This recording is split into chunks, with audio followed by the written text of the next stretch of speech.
who would like to recap what all happened last time?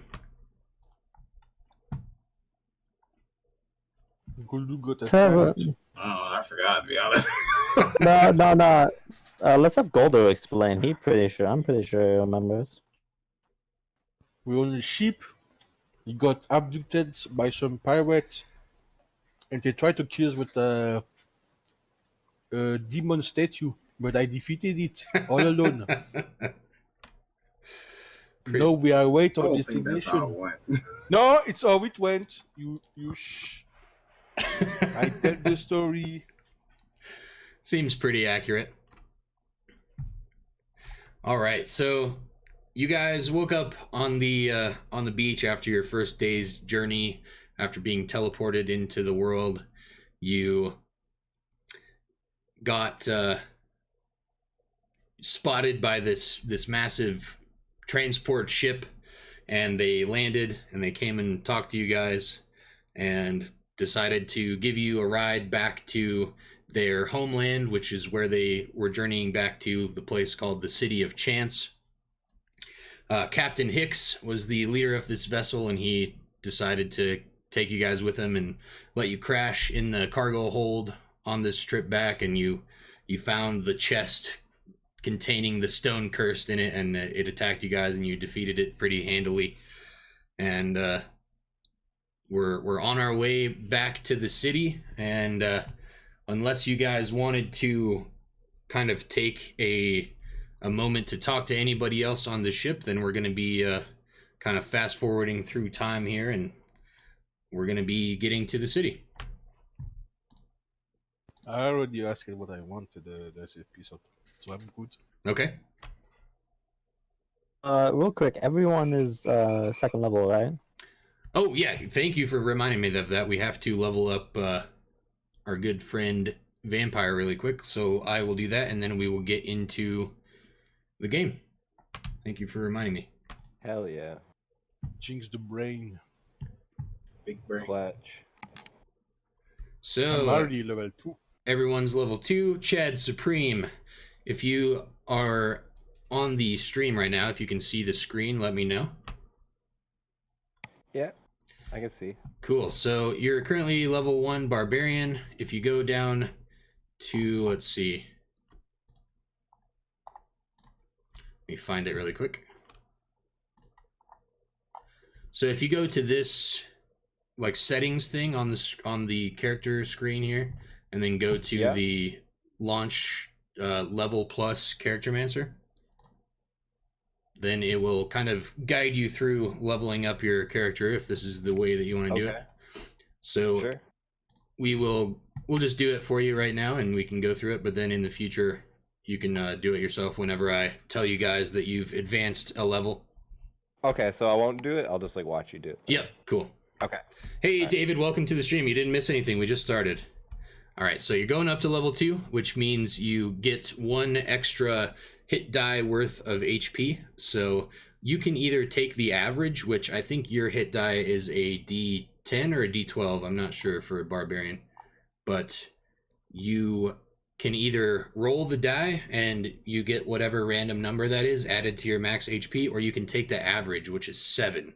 So I think that means it's a D12. So you can either try to roll and get a really high number and add that to your total HP, or you can just take the average of 7 and get that added. Yeah, I'll take the 7. Okay. Pussy. I think It's it's like your whole health pool, Donald. yeah, I think it's pretty smart. Like if you roll and get a 1 or a 2, then that kind of sucks. That feels bad, man. It's Cool. more I than half. rolled and I won more. So we'll take the 7. You are also going to get some new class features and stuff at this level, which we will get into momentarily. So your total HP is 21 now. Very nice. So now, starting at level 2, you can throw aside all concern for defense to attack with fierce desperation. When you make your first attack on your turn, you can decide to attack recklessly. Doing so gives you advantage on melee weapon attack rolls using strength during this turn, but attack rolls against you have advantage until your next turn. So what that means for you and for everyone watching, for your first attack on each of your turns, you can choose to roll an extra die to hit, which is advantage. So you essentially get two chances to hit the enemy, but then when they attack you until your next turn, they get to do the same. So obviously reckless attack is a good name for that. So pretty good ability. Yeah, it's pretty good. And then you get this ability, Danger Sense. You gain an uncanny sense of when things nearby aren't as they should be, giving you Spidey sense. an yeah, essentially, yeah. You get an advantage on dexterity saving throws against effects that you can see, such as traps and spells.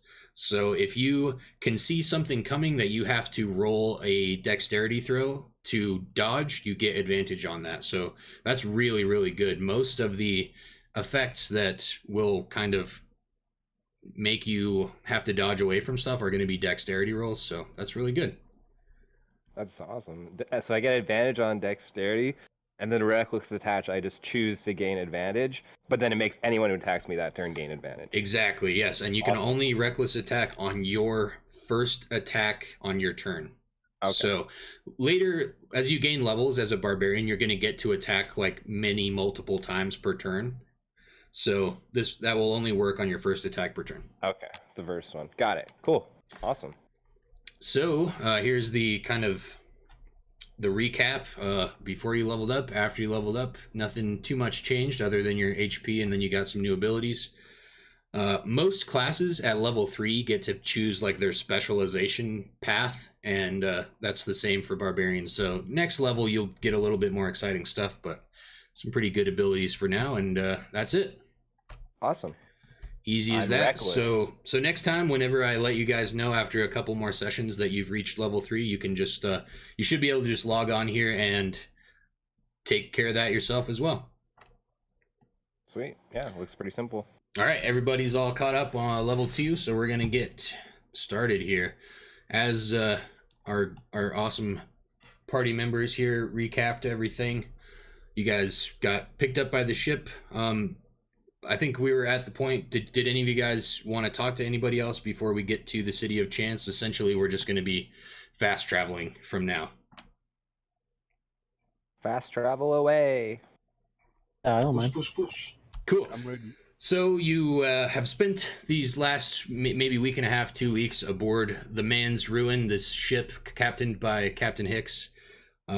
You've got to know some of the crew. First mate Phil has been the person still kind of taking care of you guys, helping you to learn a little bit about crewing the ship, and he's even enlisted you to help him out every once in a while, running some of the shifts and helping navigate. And you've all been pretty interested in learning how things work aboard this ship, and you've gotten a little bit of a sense of what these people are all about. They're definitely the like businessmen of the sea type, as they put it.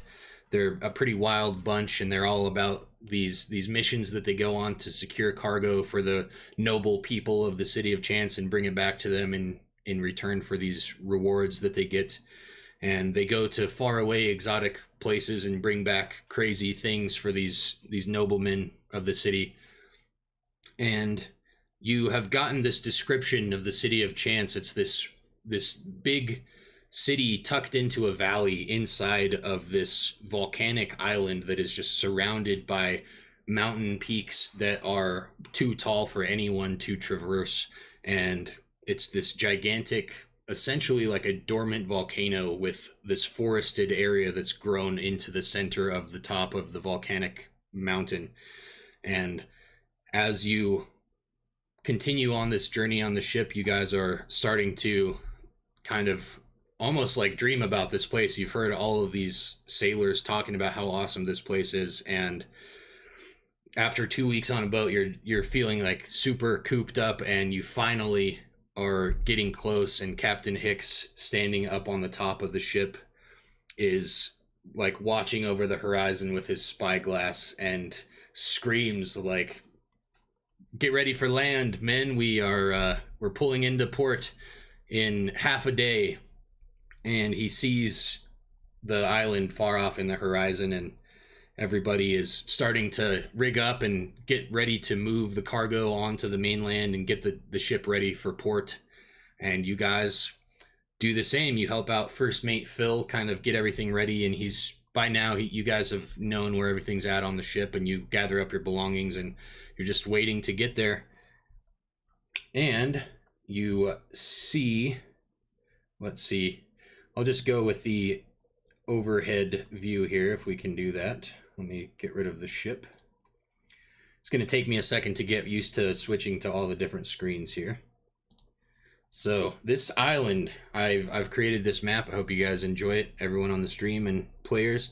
This is the world map, I guess, of the Prince of Fate Island, which is the island that the City of Chance rests on. It's this volcanic island with mountains and mountain ranges all around it, and the city is kind of tucked into the middle, and you pull up on the southern shore of the island at the docks, and the crew starts to unload all of the cargo, and people are kind of just jumping off of the ship onto the docks and stretching out and breathing in the coastal air and just kind of finally being off the ship. They've been on their journey a lot longer than even the 2 weeks that you guys were on the boat for, so they're happy to be home. And Captain Hicks kind of slaps you all on the back and says, all right, lads, we're here. It's time to venture inland. And he walks you up further onto the docks, and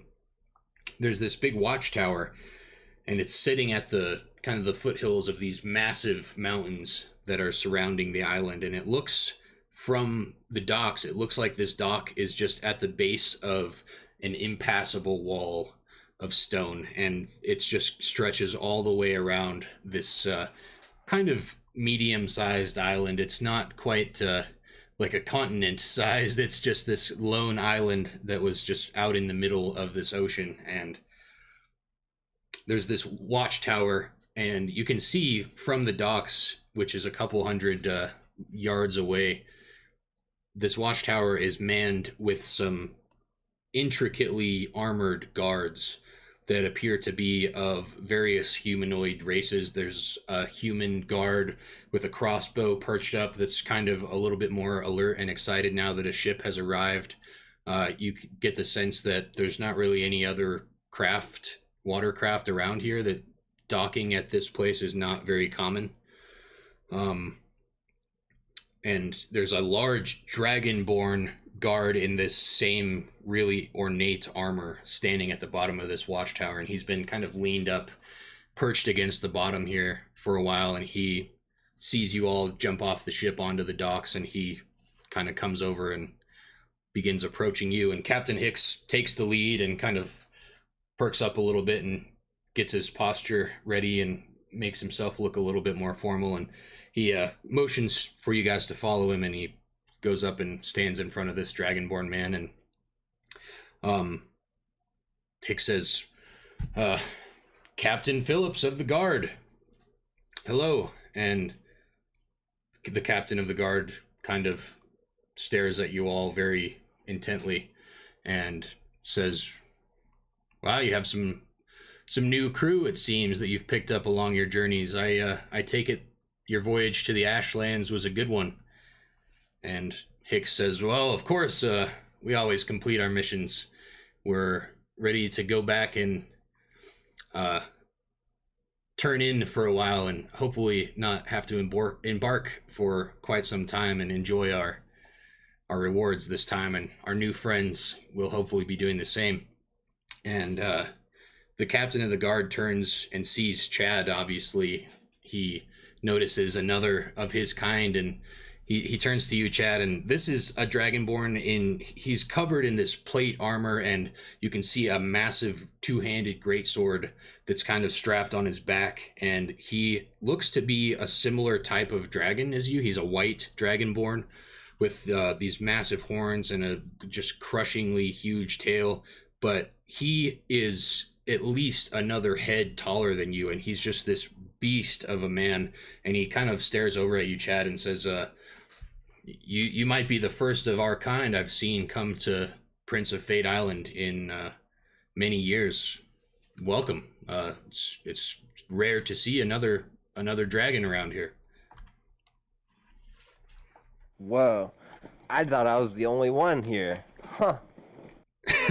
He says, well, there definitely are not many, if not any others at all. So I will hopefully have some time to talk to you once we get further inland. I'm definitely curious about where they happen to find you. And he looks over at Hicks like very quizzically, like he has no idea where this ship on a cargo mission happened to pick up another Dragonborn, and he is like blown away. But he turns back to Hicks and he's like, well, I have to get back to my post, but just as a formality, of course, Hicks, do you have your return shipment papers? And Hicks produces this little leather-bound notebook from his overcoat pocket and says, I don't know why you ask for these every time. I'm the only person who ever comes and goes here, so of course I still have them, just like when I left. And the captain kind of just scoffs him off. It's my job. And he checks the papers over and scribbles a little bit on the bottom of the page that Hicks had it open to and hands it back to him. Kind of waves you all on your way and goes back over to the watchtower and kind of stands at attention and watches you as you pass. And Hicks kind of waves you back on the road. And after you exit the docks, there's this path that winds up past the watchtower and into the hills. And as you get to the top of this path leading into the mountains, Hicks kind of turns around and waits for first mate Phil to kind of slowly waddle his way up the hill and catch up to him. And Hicks says, Phil, grab the box that the Stone Cursed was in and get the men to bring the rest of the cargo, and we'll embark towards Chance. It should only take us a few hours to get there, so I'll lead these fine lads in first, and we'll meet you there, and we'll meet you at the market once you've brought the cargo, and we'll meet up at home base. And Phil, aye, sir, and runs back off towards the ship to rally the crew. And Hicks kind of motions for you to follow him in, and you head off into the mountains. And it's a few hours walk, he says. You go through this one windy mountain pass over some hills, and he kind of turns and remarks to you all, this is the only way into Chance. It's remarkable that people found this place at all. It's a little bit of a haven on this island. It's this really destructive and impassable mountain peaks surrounding this volcanic island, but there's this beautiful, almost like meadow-like clearing in the middle of it where they built the city on top of some old ruins from who knows how many thousands of years ago. And before we get there, I must warn you that this place is very, very conflicted. There are multiple tribes within the city that are very conflicted with each other, and you would do your best to watch your back. Like I said before, this is a wonderful place for those looking to make coin, and especially for those who already have it. But keep an eye out for those who are trying to take yours. And he keeps walking on your way, and you slowly make your way through this mountain pass. It takes a while. You're all pretty exhausted. You've had your sea legs on for multiple weeks, and you're climbing these mountainous hills on this path, and you finally make it to the other side, and you see this beautiful green clearing for obviously the first time in weeks. And not only since you were on the ship, but you came out of a desert straight onto this ship for weeks where you were holed up, and this is the first time you've seen like a great amount of color and life. And you see these trees and this clearing, and the path out of the mountains turns from dirt into like almost a cobblestone roadway into this great city. And you can see it in the distance. You're maybe a few miles away now, and you can see the giant stone walls of this city growing in front of you. And as you get to the city, the captain again reiterates, like, stay with me, and I'll give you a short tour as we head to my my client who gave me this last cargo mission. We're going to have to meet up with her and see exactly what we're going to do about my disappointing failure. We'll go talk to her. I'll give you guys the tour of the place, and then hopefully we'll be able to find you somewhere to stay.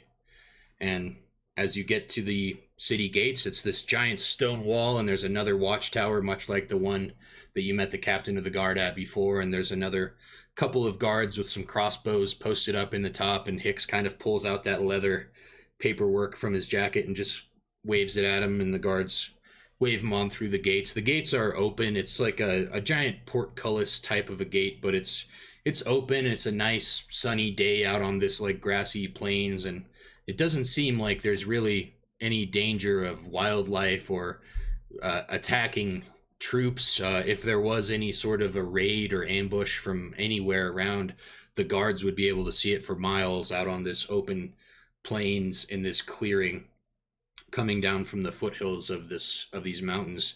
And Hicks walks you into the city, and you have arrived in the city of Chance. And if you guys would like, here's the map on the screen on the stream. If you want to take a second to check it out, I'll kind of go over that for a few.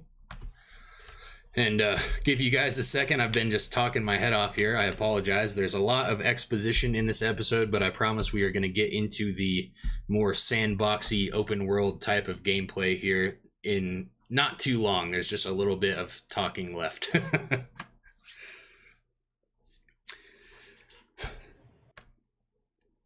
Wow, this is some city, dude. I don't know if you're being sarcastic, but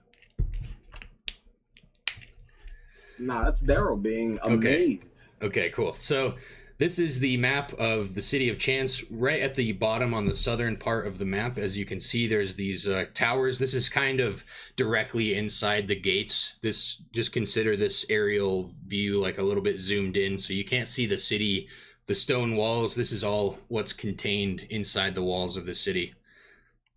So you've all stepped inside, and you're walking on this path on the southern part of the map here, and Captain Hicks walks you past these guard towers and says, across this bridge to the east is the town temple and the mage's tower, and a little bit of the kind of ritzier neighborhood, obviously, and back behind that is the Lord's Keep. And he mentions this massive looming castle-like building all the way to the western edge of, or the eastern edge of town. And he says, this is one of those areas I mentioned that you might want to watch your back unless you are invited. This is the real high-end part of town. And he kind of scoffs at it and mentions that that's really where all the nobles live. And he says, the city of Chance, as you are all walking along this path on the south towards these tree lines and along the river here, he says the city of Chance is divided into two tribes, the nobles and the slum dwellers, for lack of a better term for them. And as you walk, you approach this bridge and you're crossing it, and Captain Hicks motions towards this massive kind of walled in area with these great aromas of food coming out, and you can see the hustle and bustle of horses pulling carts around and people standing at these great tents, and you can see all of this through this gate into this stone walled area. And he says, this is the great market of Chance. It's technically part of the nobles area of the town, but everyone is, of course, allowed into the market. You can get your supplies and groceries here, and anything you could desire in the market of Chance can be found here for a hefty price, of course.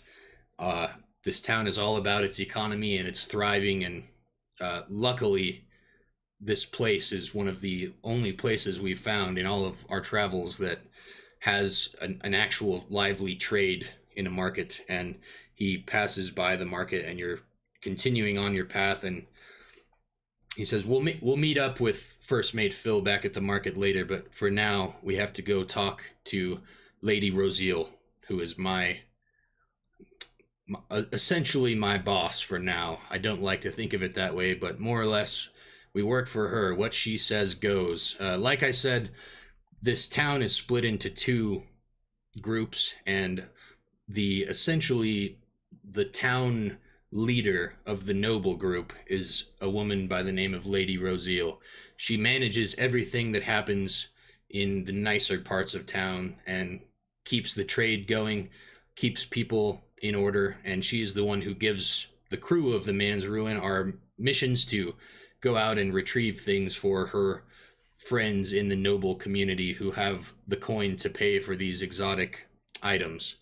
And he passes on, and you see the noble houses and the big temple and the Lord's Keep kind of pass off into the distance, and you pass by just a normal neighborhood, and he says, this is the heart of the town here. This is where the majority of our citizens live in Chance, just the everyday workers, the blacksmiths, the people who run the carts at the market. And you're on the right side of the river now. I don't know if I can point out exactly, but above the square building, which is the market with the red rooftops, the brown houses, if you guys can see those, that's where you are right now, passing by this kind of just the average neighborhood.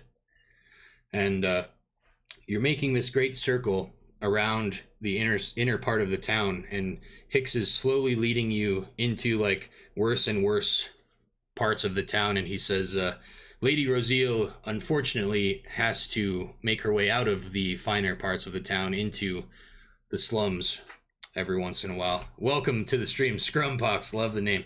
Welcome.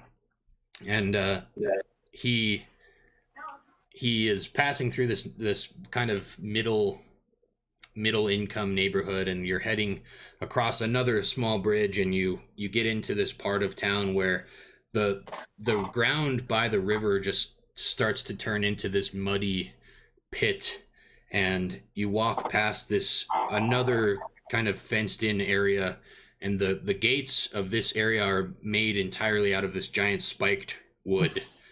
And it looks like a bit of a guard's camp. And Hicks kind of motions over and says, the guard we met earlier by the docks, he runs the guards here. They're called the Order, and they all stay in there to watch over this part of the town. Obviously, you can kind of figure out that this is the part of the town we have a little bit of trouble with. And you pass by the guards, kind of like a little bit of a fort type of a thing, just a small tented area with a couple small buildings and offices inside where the guards can kind of manage things. And you pass over one final bridge onto this small, almost an island in the center of town, and all of the ground is just dirt and mud, and the path you're walking on is no longer paved at all. It's just turned to sand and dirt. And all of the buildings you can see now have gone from these nicely built wooden houses, and you're just in this slum built with tents and huts. There's mud huts. People have just built these shacks out of whatever materials they could find, wood and sticks and trees and broken down furniture just built into these. It's almost like a shanty town. And Hicks says, Lady Rosiel is meeting with the other manager of the city of Chance. While she is the kind of leader of the noble faction, there's another man in town who she also has to do business with when trying to organize the affairs of the city. And I imagine we'll find her meeting with him. And as you get deeper and deeper into this kind of slum place, you see these just destitute, poor people sitting on broken down furniture outside of their houses. They all look emaciated, like they're starving, and every once in a while you'll see a little bit of what I guess they would call their shops and their storefronts and whatnot. You see in a really older dwarven man working away as a blacksmith who looks like he should have been retired by now and enjoying the easy life, but he's still being forced to work and do all sorts of manual labor just to kind of feed himself and his family. And He's all covered in scars and burns from working at his old age. And you pass by these stalls of these rundown shops, and you get to this giant circular fence directly in the center of the slum, and you can see another handful of guards standing outside the gate to this fence. And on the map, as you can see, on the left side, you can see this circular area covered in the middle of the like tents and huts and stuff. If you guys can see where that is, you're right outside that gate in the circular little area on the left in the middle. And you are following Hicks closely, and you kind of are keeping real close behind him, as this is a pretty shady part of town, but it seems more sad than dangerous. It's like really run down, and like there's this beautiful noble marketplace and temples, and this town obviously has so much money and economy going on, and you all notice that like they just have let this place go to shit, and it's just poor and garbage. And you approach this wooden gate that's this circular fence is the gate to the circular fence, and you see the guards, and they're being kind of led, this group of 5 or 6 of these giant nobly clad plate guards, and they're being led by this woman who is entirely in this green robes, and she has a crown of like golden leaves, and she has this greenish gold skin, like a crisp like green apple, and you can see is an elven woman from maybe 20 or 30 feet away as you're walking towards this gate on this muddy path. And she has 2 of the guards standing behind her, holding up her robes from getting in the mud in this neighborhood, and she is like viciously arguing with a half-orc man in front of her who is standing on the other side of the gate.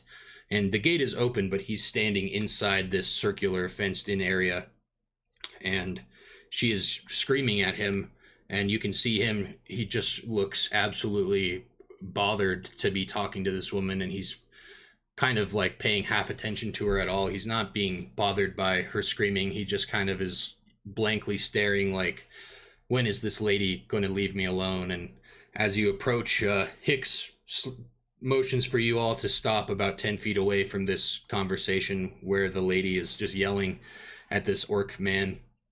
And Hicks slowly approaches from behind, and the guards snap at attention and notice Hicks and stop him from coming any closer.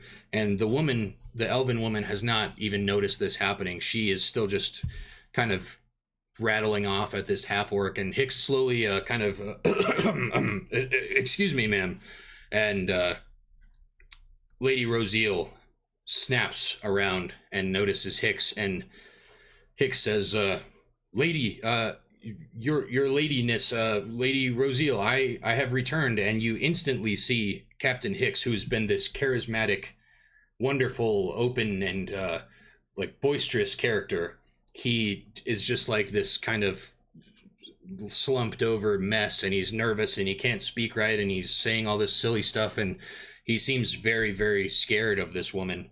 And he says, your ladiness, I have returned. And she says, that's very obvious, Captain Hicks. I trust that you have not disappointed me on this mission. And the half-orc man laughs very heartily at, as soon as she says that, he laughs, and he butts in with, when does Hicks not disappoint Rosiel? And she darts back over and says, I'm not finished with you, Cracklash. And he just kind of smirks a little bit and silences himself. And Hicks says, well, unfortunately, your ladiness,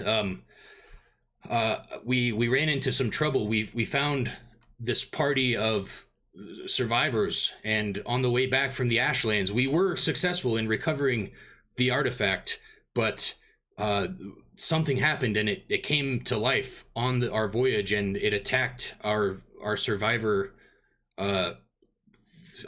friends that we picked up along the way, and it was destroyed in the battle when they barely made it away alive without being killed by this thing.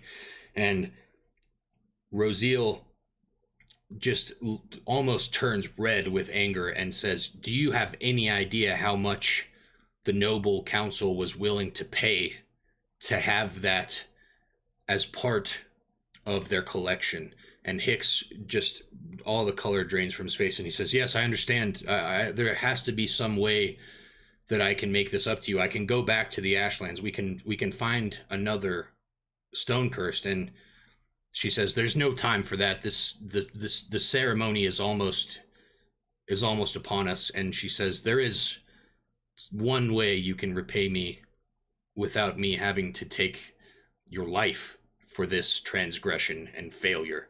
And she pulls Hicks in closely, and they start to whisper to each other a little bit. And Hicks, he just looks defeated and like a man who is obviously being punished by their boss. And he just slumps over and shrugs his head, and he can't even look at her anymore. And she is just staring down at him, and she says, do we have a deal, Captain Hicks? And he takes off his hat and is holding it up to his chest, and he nods his head at her. Yes, we have a deal. And Rosiel snaps, and instantly this kind of troop of guards that has been surrounding Rosiel, and you now notice they had these 3 other prisoners chained in a line behind them.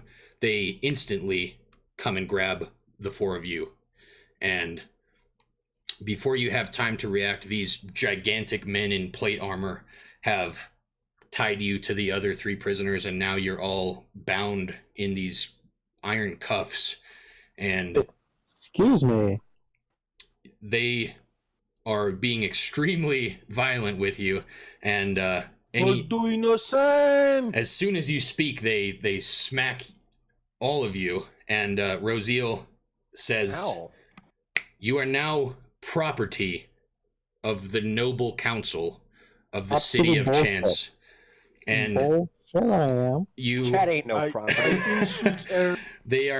they're kicking into you and smacking you, and they're dragging you along with these other 3 prisoners. And the half-orc man who Rosiel was talking to turns back to her and says, I suppose this is my problem now. And she kind of breaks a smile for 1 second, and this is the first time that she has looked at all happy with this situation. She says, Cracklash, I thought you would be happy with your new gift. And she says, take them away. And she kind of grabs Hicks by the collar and says, now come with me and we'll sort this deal out in private. And Hicks can't even look at you. He just stares at the ground as you walk away. And you're all dragged into this circular fenced-in area, and the gate closes behind you. And as you walk in, you see, let me change one more time here. You see this absolute pit and tent city, and you're locked into this fenced-in area. And these guards are just pulling you along and dragging you, as of course you're all freaking out and trying to fight back and pulling away. And the chains and binds and ropes that are dragging you along, along with these other 3 prisoners, who now you can see there's a little gnome man who's in the front of the pack, and he's tied to a half-elf man and a very, very, very young dwarfen boy who looks to be no older than maybe 12 years old. He's about as tall as the gnome, but you can tell he's a dwarf as he's got much broader features, and he's a little more rugged looking even than this older gnome man. And you're pulled into this kind of slum fenced in area, and the orc, who is the half orc, who's now in front of these guards, and he's kind of in these tattered leather clothing, and he's not as well armored, and he looks like an older half-orc man. He's got a white beard and balding white hair, barely any left at all, and he's got these tusks that look like they're ready to crack and fall out of his mouth. And he is kind of leading the guards very lazily, not like he actually is on this mission at all. He just kind of got forced into this, and he brings you through this tent city area. and you pass by an even worse neighborhood than the one that you just entered to get here. This is essentially the worst of the worst in this town. This is the one area you don't want to come into. These are canvas tents that are barely holding themselves up. There's bodies every couple blocks as you walk through this area. There's just barrels of rotting food, garbage, and diseased people in the streets. And he takes you to the one large kind of intact wooden building in the middle of this. And as you come down the main street, you could call it, but it's really just this muddy track, you can see in the center of this circular fenced-in area a giant black pit in the middle. And this building is kind of standing right on the edge of the pit. And you can see there's some wooden things built around the circle in the ground, this pit, and there's some stairs leading down into the darkness, and you can't see from where you are the bottom of it. And there's this building, and he leads you into it and says, all right, come in here. And the guards bring you into this building where there's some seating. 1 second. That's really funny, Scrum. That's awesome. Pringle, welcome to the stream. I loved your map, dude. I thought it was great. Welcome, everybody. If you're just tuning in, thank you so much for being here. Innocent. Okay, so this half-orc man has brought you into this building, and he sits you down on this row of kind of just makeshift benches almost, and the guards sit you down with your shackles, and you're still being guarded, and they're standing right behind you. And the orc man who has been introduced as Cracklash says, hello, and I'm sorry to be meeting you all under these circumstances. Unfortunately, this is the City of Chance. I'm sure you've heard things about it, may it good or bad. There's a lot of opposing views about this wonderful place we call home. And as you heard, you are now property of the Noble Council. Bitch, please. And Cracklash says, we have a lot in common already, as you'll come to learn. I am also stuck here, and they call me the Pit Boss. I essentially am Lady Rosiel's equal, as in she manages the things that go on in town on the outside of this wall, and I manage the thing that goes on the inside. This is the area of my expertise. I am the lord of this area of town, but it's not I want out. a job by choice. Yes, I'm sure you do. But there's no leaving here without I buy my way out? earning your way out. Oh, now it seems like you might understand what's going on here, he says, and he turns towards you and says, I'm sure you're all very confused, and we'll get to that in a moment. 1 second. He have some notes here. So the three that you were brought in with, who have been chained up for a while, and they're very weak and already look like they're withering away. He turns and looks at them and sees the dwarf boy, who is the youngest of the group by far, and he looks at the guards and he says, what am I supposed to do with these weaklings? How can we possibly win with them? And the guards shrug, and one of them speaks up and says, that's not our problem, Cracklash. This is what you get to work with. And he says, well, at least take them off to the nurse. And they kind of unbind the three from the four of you, and I need nurse. I'm weak. I'm small too. he looks over at the four of you and say, you all look like you're strong enough that you can at least get the rundown here. And the three... Hey, what's in the pit? Strong for what exactly? What's in the That hole? was really nice. Is this really nice? We just probably the fuck out of you. He puts a hand up and says, one moment. There's no need for any of this. I know this is a shock. And the other three people are kind of ushered out by the guards, and I'm a young dwarf Shock too. is an understatement. the the four of you are sitting there with Cracklash now, and the guards walk out and are taking these three prisoners to go and get some medical attention. And Cracklash says, there's no possible way the four of you are from around here. That's obvious. You all have very strange clothing and gear, and somehow you still have your belongings as if you were brought here willingly. No. While the guards are gone, you all need to tell me how this happened. I saw you got brought here by Hicks, so I imagine he tricked you into coming here somehow. People don't come to the pit unless they're taken by force, and somehow you four have kind of just strolled in. Well, okay, it's kind of like this. We were betrayed because we were told beautiful things about this city, lots of nice things. After we got saved by Hicks, after we were stuck in the desert, he just seems to have suddenly given us to the girl, or the council, or whoever the fuck owns us now, or says they own us.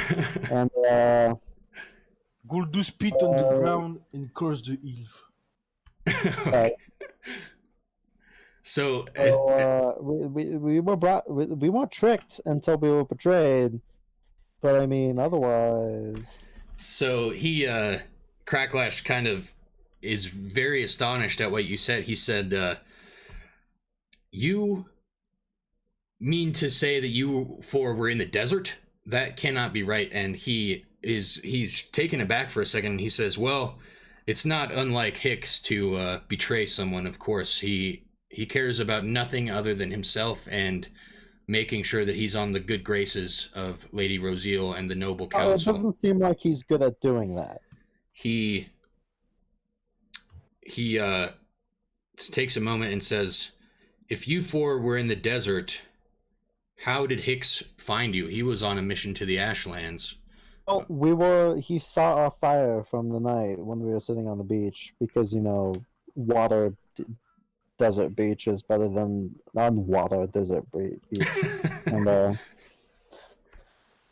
happened. He's like, "Oh yeah, let's take us back to the homeland. You'll be fine. You'll be happy. We can do things. You can get gold and money. Yeah, you'll be able to get, candy and, yeah." Because you trusted him. We should have waited. I didn't trust jack shit. I said we should have waited and come back for the other guy. Oh yeah? I was the one. Yeah. You want to go, Goldo? I'll smack your head into this wall. Anywho. So as you guys are Rosiel's single? as you guys are like quarreling on this bench, you're all still very much bound together, and you're kind of bumping into each other angrily. Cracklash notices you say that, Darrow, and he says, "Of course Rosiel is single, you fool. Can you imagine anyone willing to put up with that woman?" And he laughs at himself for a moment. Yeah, And he says, "Believe me, you don't want to be anywhere near her, especially in that capacity." And he takes a moment and he says, "Oh no, I'll sleep with a crazy bitch to get out of here." he says, "Well, unfortunately, that's not an option, but as you all must be incredibly confused, I'll explain what exactly is going on here. There's two sides to this city, as you can tell. There's the noble council, and then there's us. This is the pit. We're the slaves of the noble council. I used to be one of the noblemen, and I failed my mission to the Lord, and I was imprisoned here in the pit. So all you have to do is do one thing wrong, and all of a sudden you're in prison. The way to be. I'm sorry. I didn't mean to jaywalk across the street like that. I don't mean to be a prisoner now." Did I say what I did wrong? And he looks very angrily at you, and he says, "You look like I care what you did wrong. You're a prisoner. I'm a prisoner." He takes a hand and backhands you across the face and says, "Silence, you idiot. I am speaking to you." And he says, "I'm trying to explain to you that you're now on the same side of this conflict as me," and says, "I was imprisoned here just like you. The only thing is, I still have to maintain my duty of trying to keep this place in order as best I can. Believe me, if I don't do that, things will be terribly worse for everyone in here. There are hundreds of people imprisoned here and enslaved, and the reason for that is the economy of the City of Chance is entirely built around the pit. And he pulls back a piece of the canvas hut in the back, and you can see the pit a little bit better. And he says, you are now belonging to the pit in a way. The only way out of here is through the pit. And he kind of drops the canvas again and says, these two factions, as you could call them, of the town, the noble council and the slaves of the pit, we're in a constant battle, as we're the only ones that do any of the work for the town and run things around here, and the nobles have all of the money and power, and the way that the money is generated is through the pit. And he explains to you that you are now part of this faction, the slaves of the pit, essentially, and what it is a gladiator arena. And the only way out of the pit, which is this entire fenced-in neighborhood, is what they call it. The pit in the middle is the actual pit, but this entire kind of slave pen area, they just call it the pit. And the only way out of the pit is to fight your way up through these gladiator challenge matches, and eventually you can gain enough honor and rank to become one of the well-esteemed members of the city, and everyone knows you, and then the noblemen will pay either the Lord or Lady Rosiel or some upstanding figure, and they will buy your freedom and let you take a place into the noble ranks of the City of Chance. And Cracklash brings up, I was one of these noblemen, and I ran the pit, and it was this great, glorious gladiators arena where thousands of people would gather and watch the fights, and they still do, but it's just run into the ground because the council refuses to give any money and supplies towards it. And I failed my mission to the Lord of Chance, and I was forced to live in the pit alongside my fighters. And he explains all of this to you, and I'm not going to go into much more detail about it, but he kind of talks you guys through this and mentions all of this stuff and says, I'm very sorry that this had to happen to you, but believe me, this is the best way for you to try to get out of here, is to just train and take part in this. I am the mentor to anyone who fights for the side of the slaves of the pit. Every match, there's one match per day, and every match is a fighter or a team put up from my side against a team put up from Lady Rosiel's side. And they have these big challenge matches where everyone from the town comes to watch, and this is the entertainment for the City of Chance. People gamble on this. There's vendors who sell food to the people watching. This entire economy is based on people watching these gladiatorial fights. And Cracklash says, I'll lead you to where you can stay for today, and your first fight in the pit will be in the morning. And he he's about to lead you out of this hut, and he says, how did you guys get into the desert? We just kind of showed up there. Drug and rape. Nobody else seems to believe us when we say it, but we just kind of showed up there. Poof, and there we were. Undivided, welcome to the stream. I don't know why I get up there. He says, what do you mean you just showed up? I mean, we just showed up there. We woke up and poof, there we were. As a Thing group. happened, and another thing happened, and then now we're there. He seems very confused, and he says, you wouldn't happen to know another one of your kind, and he looks at you, Jinx, He says, "You wouldn't happen to know a woman demon, would you?" She's gay. I'm too Fucking upset woman. right now to tell you that info. But if you seem to give him like better side, maybe I'll talk to you about it. He says, "You know, I apologize for this being a little bit brash and my haste to be upset at you earlier. I just don't want you to think that I have anything to do with the reason that you're imprisoned here. I want out No. just as bad You're as not you." there. And then he says, "You all just remind me of someone that used to be a fighter here." And he stops for a minute and he takes you out and takes you back into the pit slums and takes you past a couple bodies laying on the street and a couple of these stalls of workers. There's a man that seems to be cooking some sort of giant pot full of rice and maybe a dead rat floating on top or something, and he takes you past and you get to this small leather canvas tent with holes in it, and it's barely standing up. It's almost like a teepee, probably made for about 2 or 3 people to sleep in.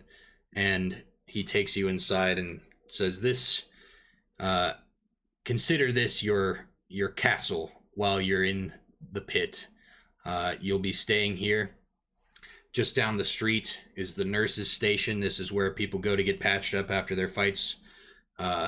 If you could say that. Most injuries lead to amputations instead of recovery. So I recommend you win. Losers, it's usually a fight to the death. If you do survive, the path to the top of the ladder of champions becomes much, much harder to climb when the town knows that you are a loser and you've lost so disgracefully that your opponent wouldn't even put you out of your misery."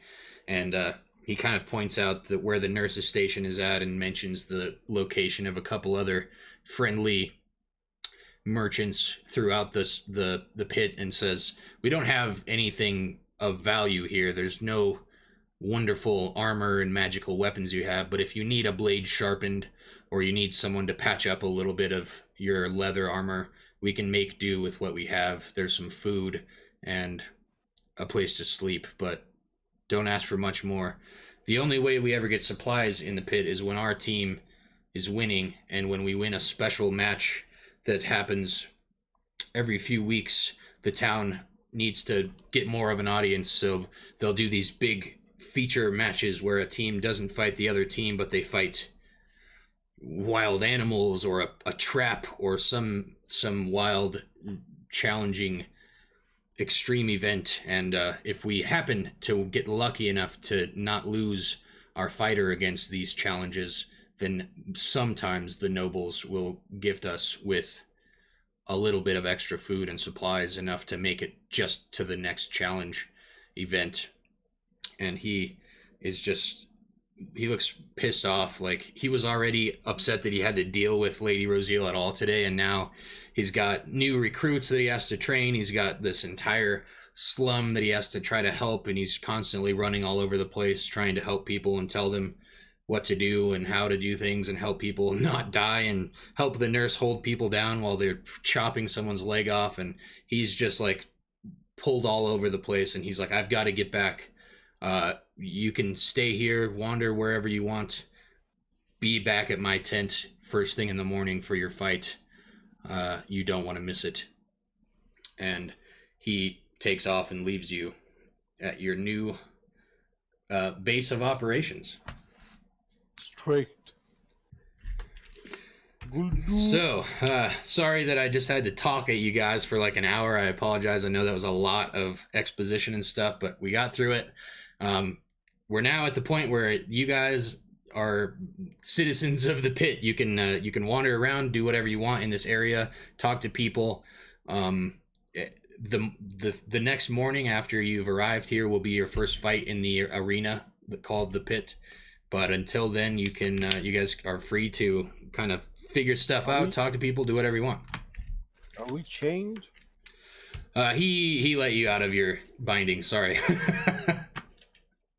I look around and I try to find exit.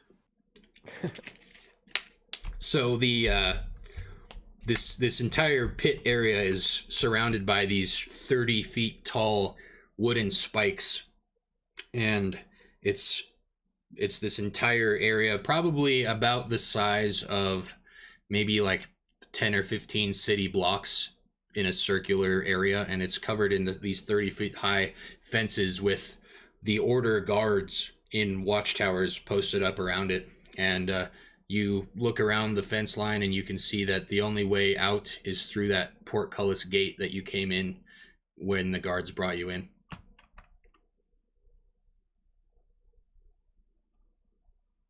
Can we talk to the guard or they are too far away? Yeah, you can make your way over to the gate where you came in if you would like to do that. The guards that are posted up in the watchtowers are like in these stations that are like wooden shacks built on top of the fence line, and they're about 35 feet up in the air on these like platforms above the fences. There's one every couple like blocks. There's a little guard shack, but there's a big like guard shack built into the fence where the gate is at.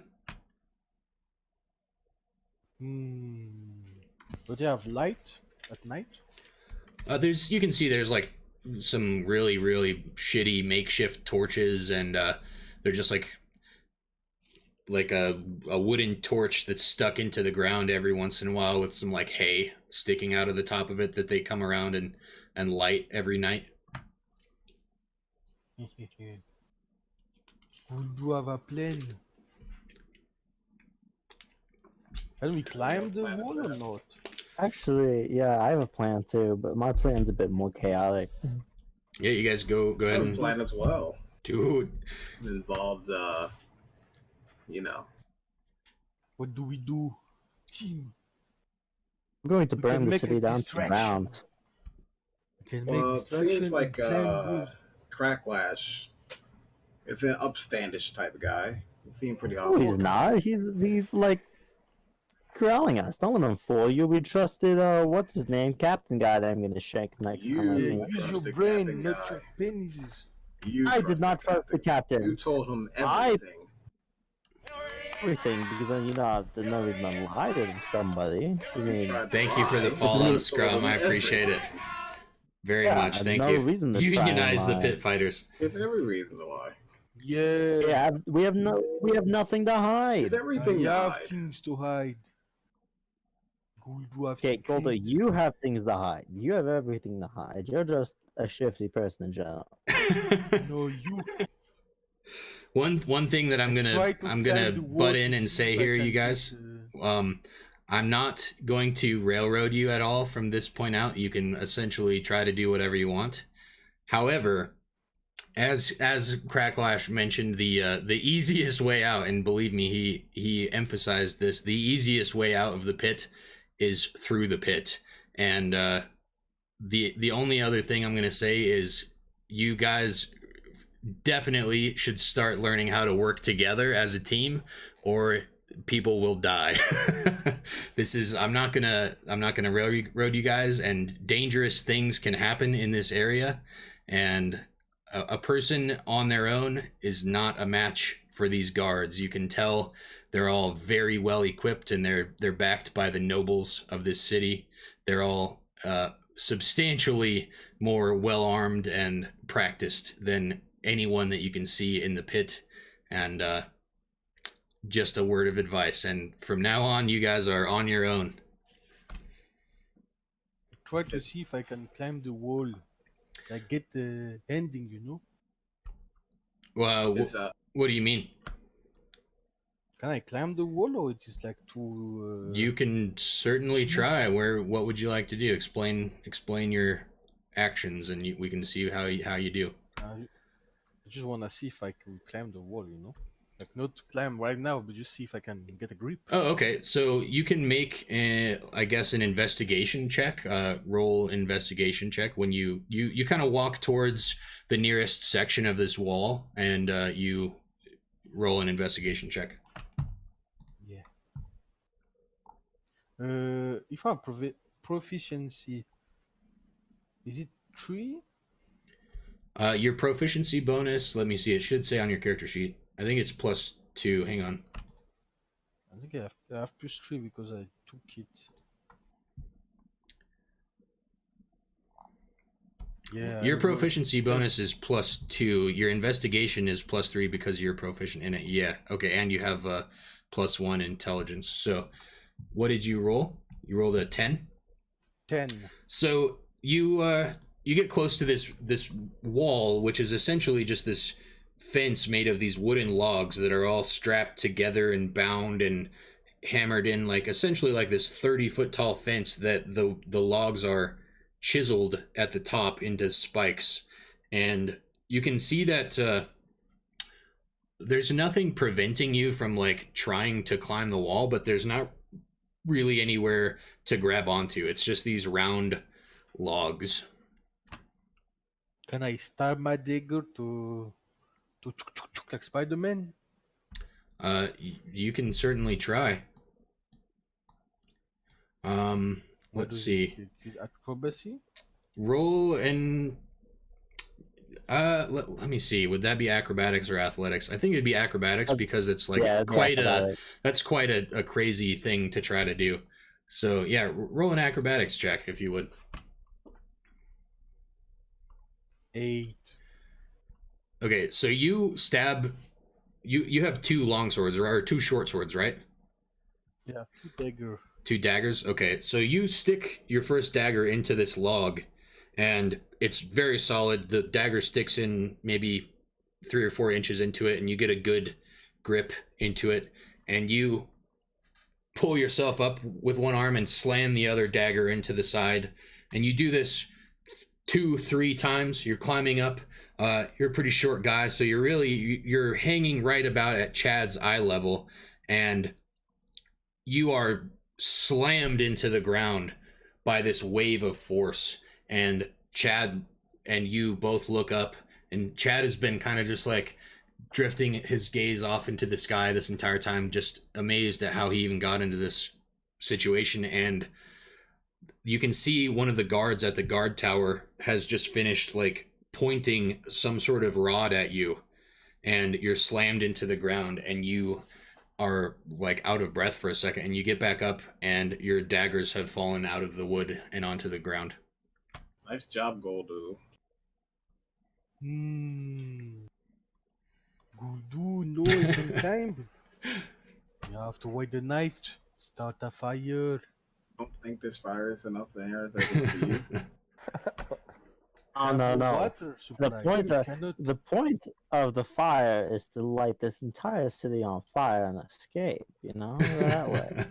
Isn't there only They one can't boat? Then what though?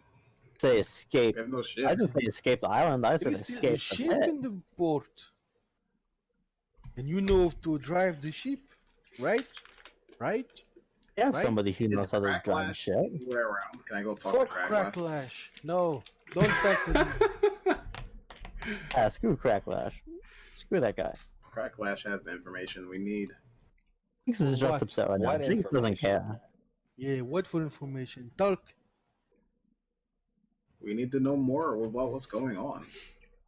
We slay. Told us what's going on. We're slaves. Understandable, but we Chad don't knows know what's going who's the on. current champion. What do we actually need to do? When's the next fight? Can we fight as Tomorrow a team? morning. Do we fight as individuals? We find out tomorrow morning. You guys Where's- you can definitely try and go and talk to people and get some more information if you want to. Yeah, I Or tried to whatever you pull guys it want to through. do. Is Cracklash available just to go talk to? Yeah, so you guys, he kind of pointed out like a couple of areas around the town, and after this session, I will try to get you guys like an updated map of the pit with all of the different areas and stuff in it, and I'll give you like a list of NPCs that you're available to talk to in between matches and stuff. But Cracklash, like, just essentially think of it as like he's always wandering around the pit trying to like deal with people and put out small problems and stuff like that. But like if you wandered around the area for like 5 minutes, you could probably find him pretty easily.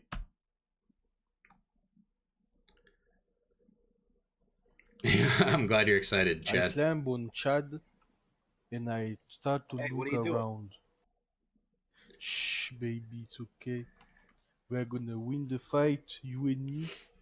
Chad always wins. Chad's the best gladiator. It's okay, Chad. We're gonna win. So Just climb on you. Put me on your fucking shoulder. Oh, you're stepping on my nose. So now that you're on Chad's back, Goldie, you can actually see a little bit above the tent line, and you can see over to the nurse's station where Cracklash told you that those other 3 prisoners were being taken to. You can see this old man working at like a grinding wheel, sharpening a sword, and you can even see Cracklash, who's kind of walking in between a couple of tents in the background on the other side of the pit now. I tell Morningwood where Cracklash is, so we can get out. Let's go. And Push, push, push. And I ask Chad to go to the blacksmith so we can shine our weapon. Blacksmith away. Start Chad stepping. Mobile. I'm holding him by his ankles. So you guys are gonna make your way over towards the guy at the grinding wheel. Yeah. All right. So you make your way over there, and he's kind of, you can kind of tell the way that this is organized. All of these like vendor booths, if you want to call them that, they're very run down. Like essentially, maybe this used to be like a great blacksmith shop, and now he barely has enough time, money, and supplies to like do anything other than like work on small projects at this grinding wheel. And he has a little bit of like a leather working table set up, and there's not really anything you can see for sale weapon wise. And you get there, and this is this like disheveled old human man, and he's got like greasy black hair dangling in his eyes while he's working, and he's grinding on this kind of Roman looking short sword, this like classic gladiator looking short sword, and he's kind of sharpening it and brushing sweat and greasy hair out of his eyes, and he's got sparks flying up onto this leather like worn out old apron, and he's got no shirt on, and the sweat is pouring off this guy. And he notices as you walk up, and he kind of stops working the foot pedal of this grinding wheel and kind of puts his hand on his hip and looks at you, and he says, "Oh, we've got some new fresh meat in the pit." And he sounds exhausted, but he seems to be in pretty decent spirits. And he says, "My name's David. Welcome. Cracklash just bring you boys in?" Nice to meet you, sweaty Chad. He kind of just looks at you, and he says, "My name's David. Nice to meet you." Hello, Jerry. Do you know if you can buy poison? What did you say? Do you know if you can buy poison in this place, you know? Are you asking him that? Yeah. He kind of is like, I definitely don't have any poison. If you want a little bit of an extra edge to your blade, then I might be able to help you there. But the nobles certainly don't allow me to have any poison, if that's what you're asking. Just poop on your sword. It works as well. Can you put a serrated edge on my dagger? He kind of thinks about that for a second. He's like, I've never thought to try, but if you would allow me, maybe with enough time I could figure out how to do that. You have until tomorrow morning, or I kill you in your sleep.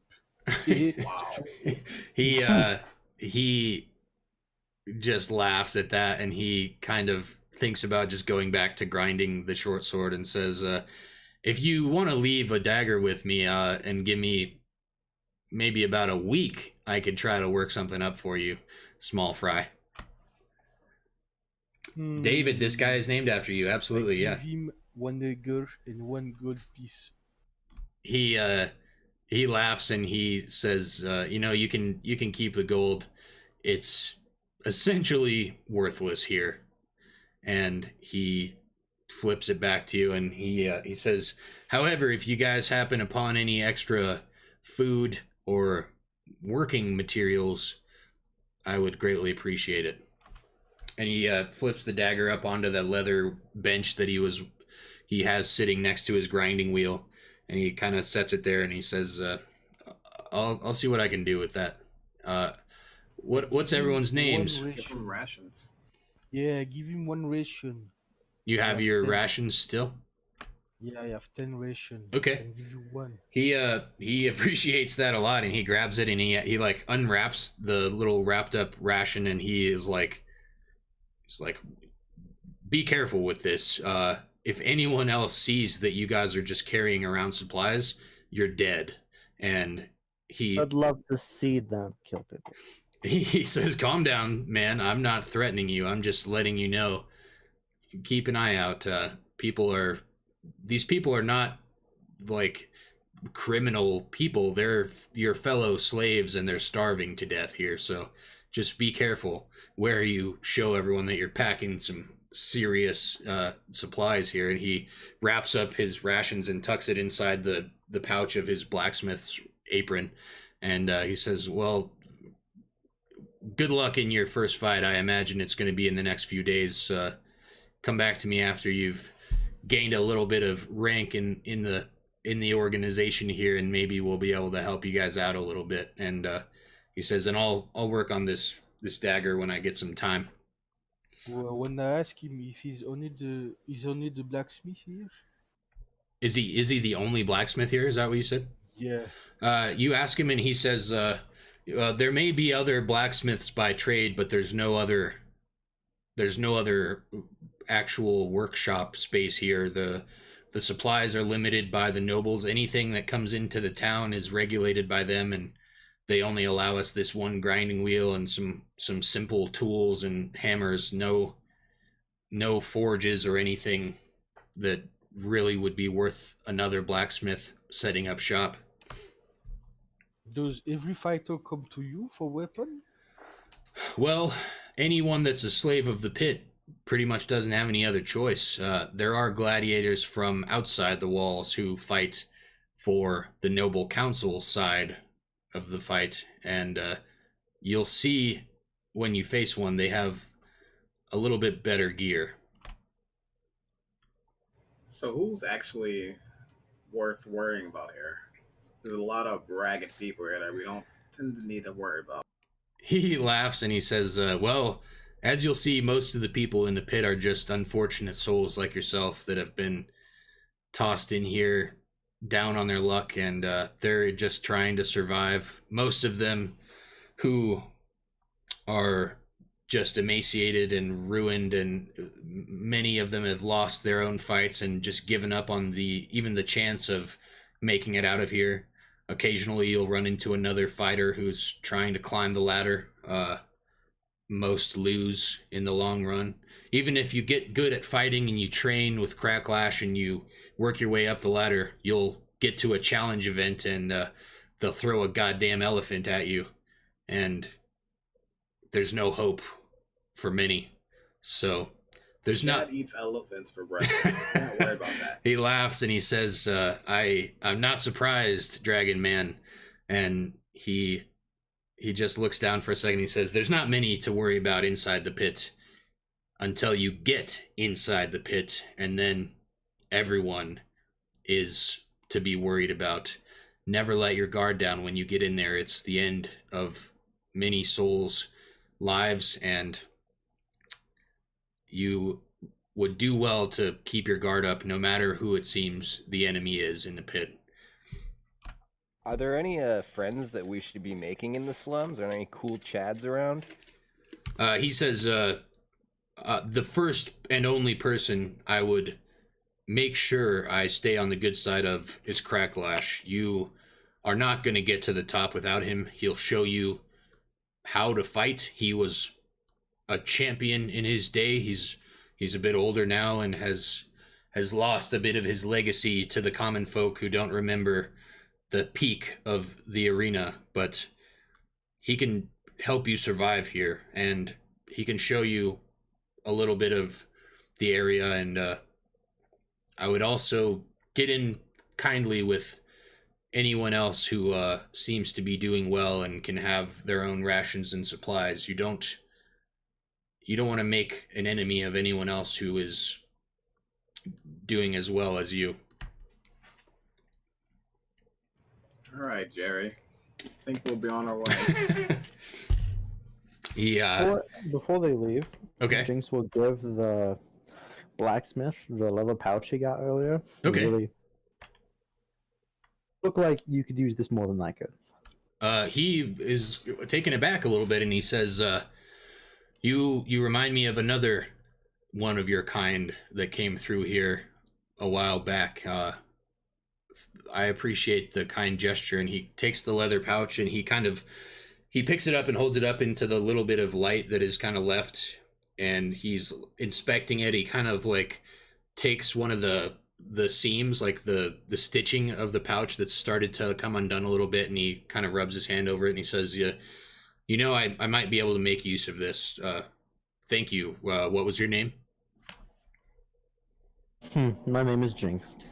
He says, well, Jinx, and he extends a hand and says, I truly wish you all the best of luck, and I hope this isn't the last time I see you. I wouldn't be surprised if it was. The pit is no place for any man. Jinx will shake his hand and say, well, as we'll be the only ones getting out of here, yes. Yes, there is no real place for men. He laughs and says, I truly hope that's the case, and he gets back to grinding on his short sword. Scrum, I like the idea. I think we should go find Cracklash as soon as possible. Yes. Okay. Goldu, point the way. I told you before. So the last time you guys saw him, he was kind of on the other side of the pit, wandering in between tents, checking up on his people.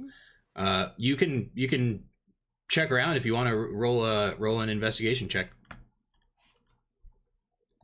Yes, let me. Like, you could wander around and eventually you'd find him, but if you roll a good No, check, then you could probably figure out exactly where he's at based on where you saw him last. 18.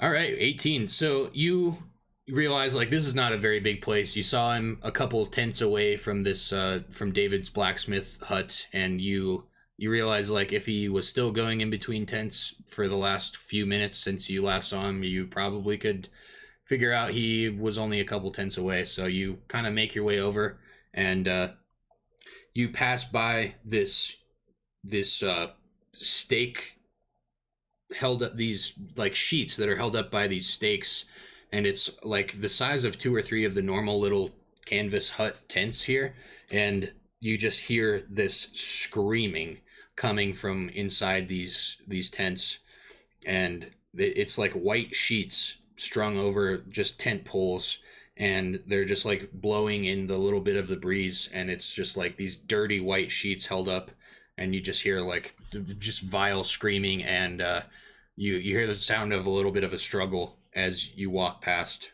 on your way to where you think Cracklash last was. Ooh, goody goody, fun times. Let's go see what's screaming here. Goldu, get on my back. Jinx is genuinely excited. Okay. Chad's Get also on your very back. excited. He gestures for Goldu to get on his back, uses his arms like a ladder. So Came down. you climb down off of his back. Okay. So you guys are standing in front of this like white, like thin white sheeted tent, and you hear this screaming, and you hear a little bit of like a struggle sound, and you slowly which one of you guys is going, like, how are you standing, like who's going to peek their head in first, or are you just gonna like walk right in? How's this going down? Chad will poke his head in first. Okay.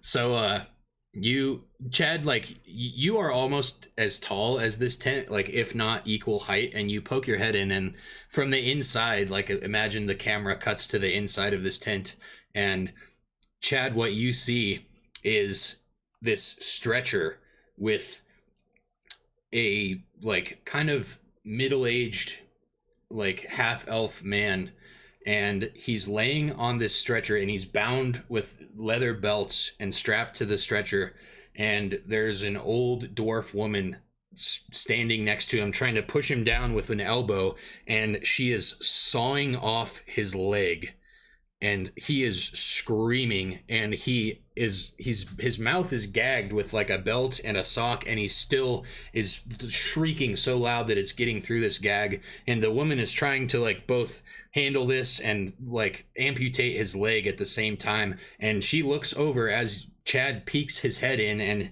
this dragon head pops through the canvas tent, or the white sheets of this tent, and the woman drops this like hacksaw that she's hacking into this guy's leg with, and she shrieks as well. And she's caught off guard for just a moment as she drops the saw, and she like stares at Chad and says, "What the hell are you?" Sorry, I thought this was the bathroom. I'm stepping around after Chad. She's like starting to gather this saw back up off the ground, and she throws it to the side, and she grabs another little dull, like shitty looking hacksaw, and she sees Darrow walk in, and she says, "Oh my god, another intruder.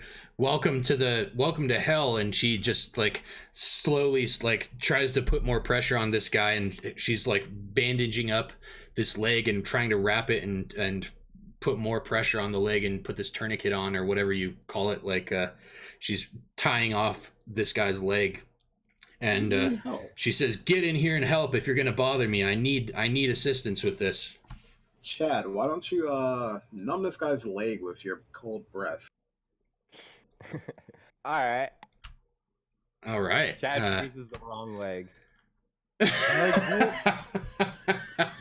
Wrong leg, Chad. Wrong. So you kind of like hit this guy with a little bit of a light misting of the frost breath, and it hits the wrong leg, and the dwarf woman just like loses her mind. She's like, "You've got to be kidding me. Every day I'm handling this goddamn place by myself, amputating survivors of the pit by myself with no assistance. I beg the noble council for assistance, and they send me a goddamn dragon who is just gonna make things worse. You gotta be kidding me, man." And she just like pushes you a little bit with her free hand out of the way, and she goes back to trying to like work on this guy, and she's like, are any of you guys gonna help me? So is it like a twist and pull? Chad starts like grabbing on the leg that's like half cut off. Oh my god. Like twist and pull it off. This guy is like shrieking through his gag now, and you can see him like he wails so hard and just starts convulsing, and he passes out from the pain. Chad, take out your axe and chop the leg that's being chopped off. Quickly, please. Okay.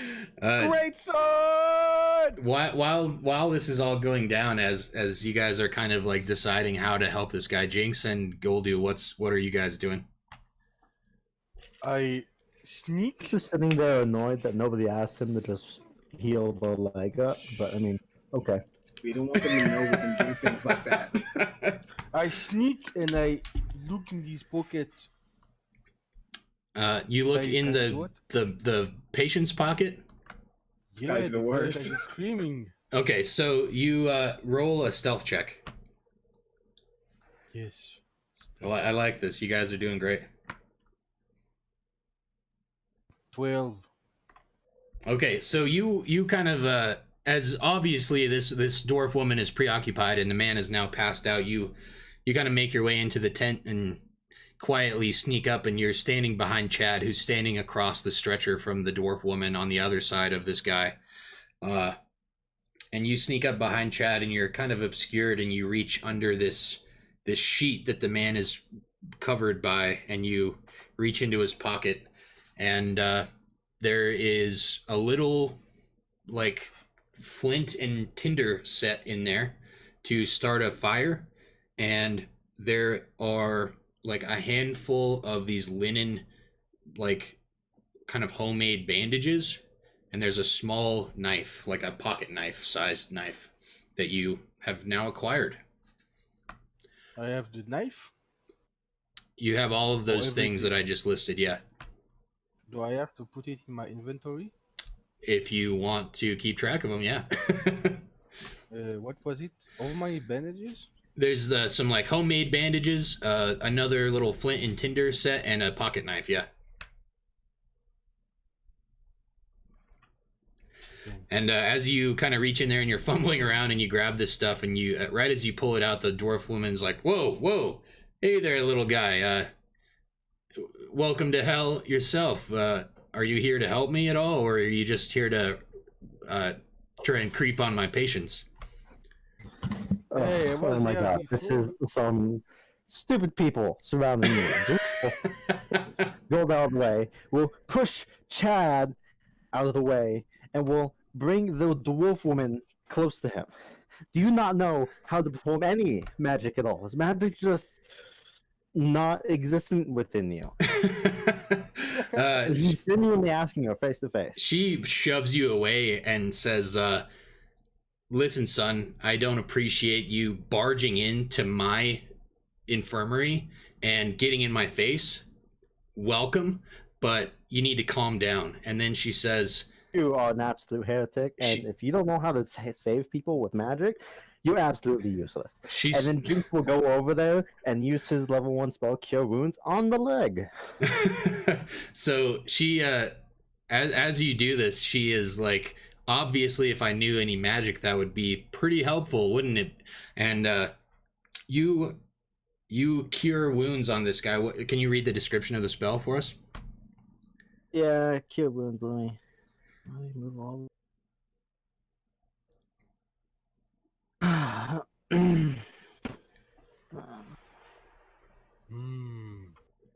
Will you try to sneak and look at the pocket of the dwarf? A creature you touch regains a number of hit points equal to 1d8 plus your spellcasting ability modifier, which is 3. The spell has no effect on undead or constructs at higher levels. Oh well, at higher levels I can cast the spell at second slot higher, and healing increases by 1d8 for each.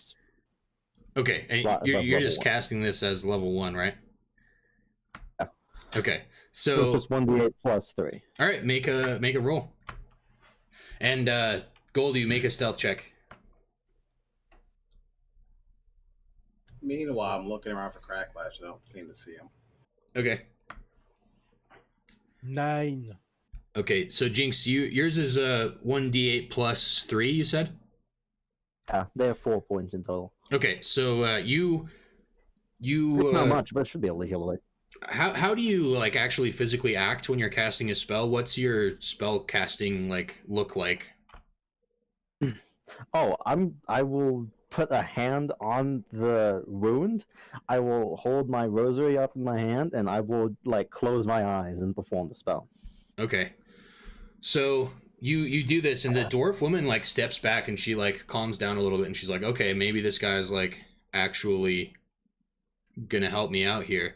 And you do this, and you see where she was hacking this guy's leg off, she had made it through the bone, and she was just trying to sever the last part of skin here. And Jinx, you're going through your spell here, and the man snaps awake from this pain coma that he had passed out into, and he snaps awake, and he's screaming into this muffled rag and belt again, and you see the bone kind of start to reattach itself, and he's just left with this huge kind of festering gash on his leg. But the gash, do it again. What's that? I can do it again. Sure. His leg is now no longer in danger of being removed. It's healed up enough. He's definitely still in bad shape. He's just got this large gash on his leg, but he's if it's just a large gash, I thought you meaning it was the bone was showing and well, blood pouring out. The bone has kind of fused itself back together magically as everyone's kind of staring on, and he's just left with essentially what looks like an axe hit him in the leg, but it's not he can probably get patched up from this point by this dwarven woman. And she kind of this is what magic does. This is the perks of being magical. Everyone in my group realize I am magical. Ask me to do magical things. Okay, good talk. Let's go. She pushes her hand out of the way and says, thank you, sir. I greatly appreciate this. I can't believe we actually have someone that can finally help me here. And she she just wraps the leg really quick and says, "All right, I think he'll be okay. Thank you. Please don't take my lack of magic as ignorance. I greatly understand and appreciate the value of these healing magics. It's not just you. I'm sorry for being upset with you. It's this entire day. We were just betrayed and forced into slavery, and then we had some idiots here trying to do idiot stuff. And, oh my god, Chad, you're great, but please just use that brain a little bit more, please. Please. He'll hold up his two little fingers, trying to imagine the size of the brain. Just please, just a little bit more. Just a little bit more. She says, "I understand you've probably been through a rough day. Everyone's first day in the pit is definitely one of the worst days of their life. So believe me, it's going to get better from here on out, but it's going to be hard. And I'm glad you're with us, but I wish that you never would have had to come here. And please, any help that you can give me, I would greatly appreciate. Obviously, I can't expect you to just constantly be hanging around to heal everyone, but any time you can or any supplies you can spare, you all look like a capable bunch. I would expect you to do well in the pit. If you come across any sort of help, I would love it. I'm the only one here trying to essentially take care of this entire dying village." Yeah, seems like it. I'll probably come back later today and, help you out with some stuff. But my group wants to go find Cracklack or... Yes, do you know where Cracklash is? We thought we saw him over here. She brightens up a little bit and she's like, yeah, he was just here. Thank goodness. He's the only other help that I get around this place. He doesn't know much for medicine other than quick combat medicine that he learned from his years as a fighter, but he helps me hold them down every once in a while when I need to perform a surgery. He just came through just moments ago. He's probably just making the rounds, trying to make sure everyone's okay. He can't be more than a few tenths from here. Oh man, you glued it back together before I broke the wishbone. Chad, stop. Chad, please. I was gonna wish for us to get out of here. It's okay, One Chad. word, Chad, could you you- get your chance. That's on you. Definitely on Could up, you Chad. Hey, what about my steam? lead him out of here, please? Could you just leave him? Just... Go to we just leave that lady alone. She's nice. Kind of slap his hand away. So the lady laughs and is just like shaking her head and like holding her eyes at Chad, and she just says, wow, I thought dragons were supposed to be wise. Thanks again for the help. And as she's saying this, she spins around and kind of smacks Goldu and says, I let you away with this once. Please mind yourself, son. And she pushes you away from trying to sneak up on her, and she goes back to tending to this guy, and she says, Cracklash is just a couple tenths that way, and thanks for the help. I hope to see you again soon. Bye-bye. If I get hurt, I am not seeing that lady. Same. Chad, we can both heal. Don't you remember that, right? Well, that too, but also if you guys are like sleeping or something, like I'll just bleed out. All right, buddy. I like it. All right. So you guys step out of the infirmary tent? Yep, and we go towards the direction she pointed. Okay. Yelling. So Cracklash. What if she lied? What if she lied? I want to make a Why deception. would she lie? you can make a, what would that be, an insight check? Insight each? Yeah, that'd be insight. Cool. Yeah, roll insight if you want to. 8 Trash. again. So you rolled an 8. There seems to be no telling that she was lying at all. Space knowledge open to me, and I see the truth. Yeah, she seemed to be Go telling left. the truth when she pointed towards Cracklash. So you guys step out of the tent, and the way that she was kind of explaining that he was headed was just the way that you were already walking towards when you heard the screams outside the tent. And you can actually see this very, very tall, older, green half-orc figure making his way across and back this muddy track in between these huts, and he's kind of just walking in the middle of the road right now. Couple tents in front of you guys. Yell out, Cracklash, my pal! So good to see you here. He turns around with like a big, like almost a smile, if he wasn't just wore down and beaten down from his just natural, like the way his days go in this place. He's taken it upon himself to be this like leader figure here, because not because he wants to, but because he both has to, and he feels like if he didn't do it, these people would not have anyone, you know, like he's the only person that's trying to help David get supplies and keep his blacksmithing going. And he's the only person helping the nurse to try to maintain the health of these people here as little as they can. And he turns around and spots you, and he's like, hello,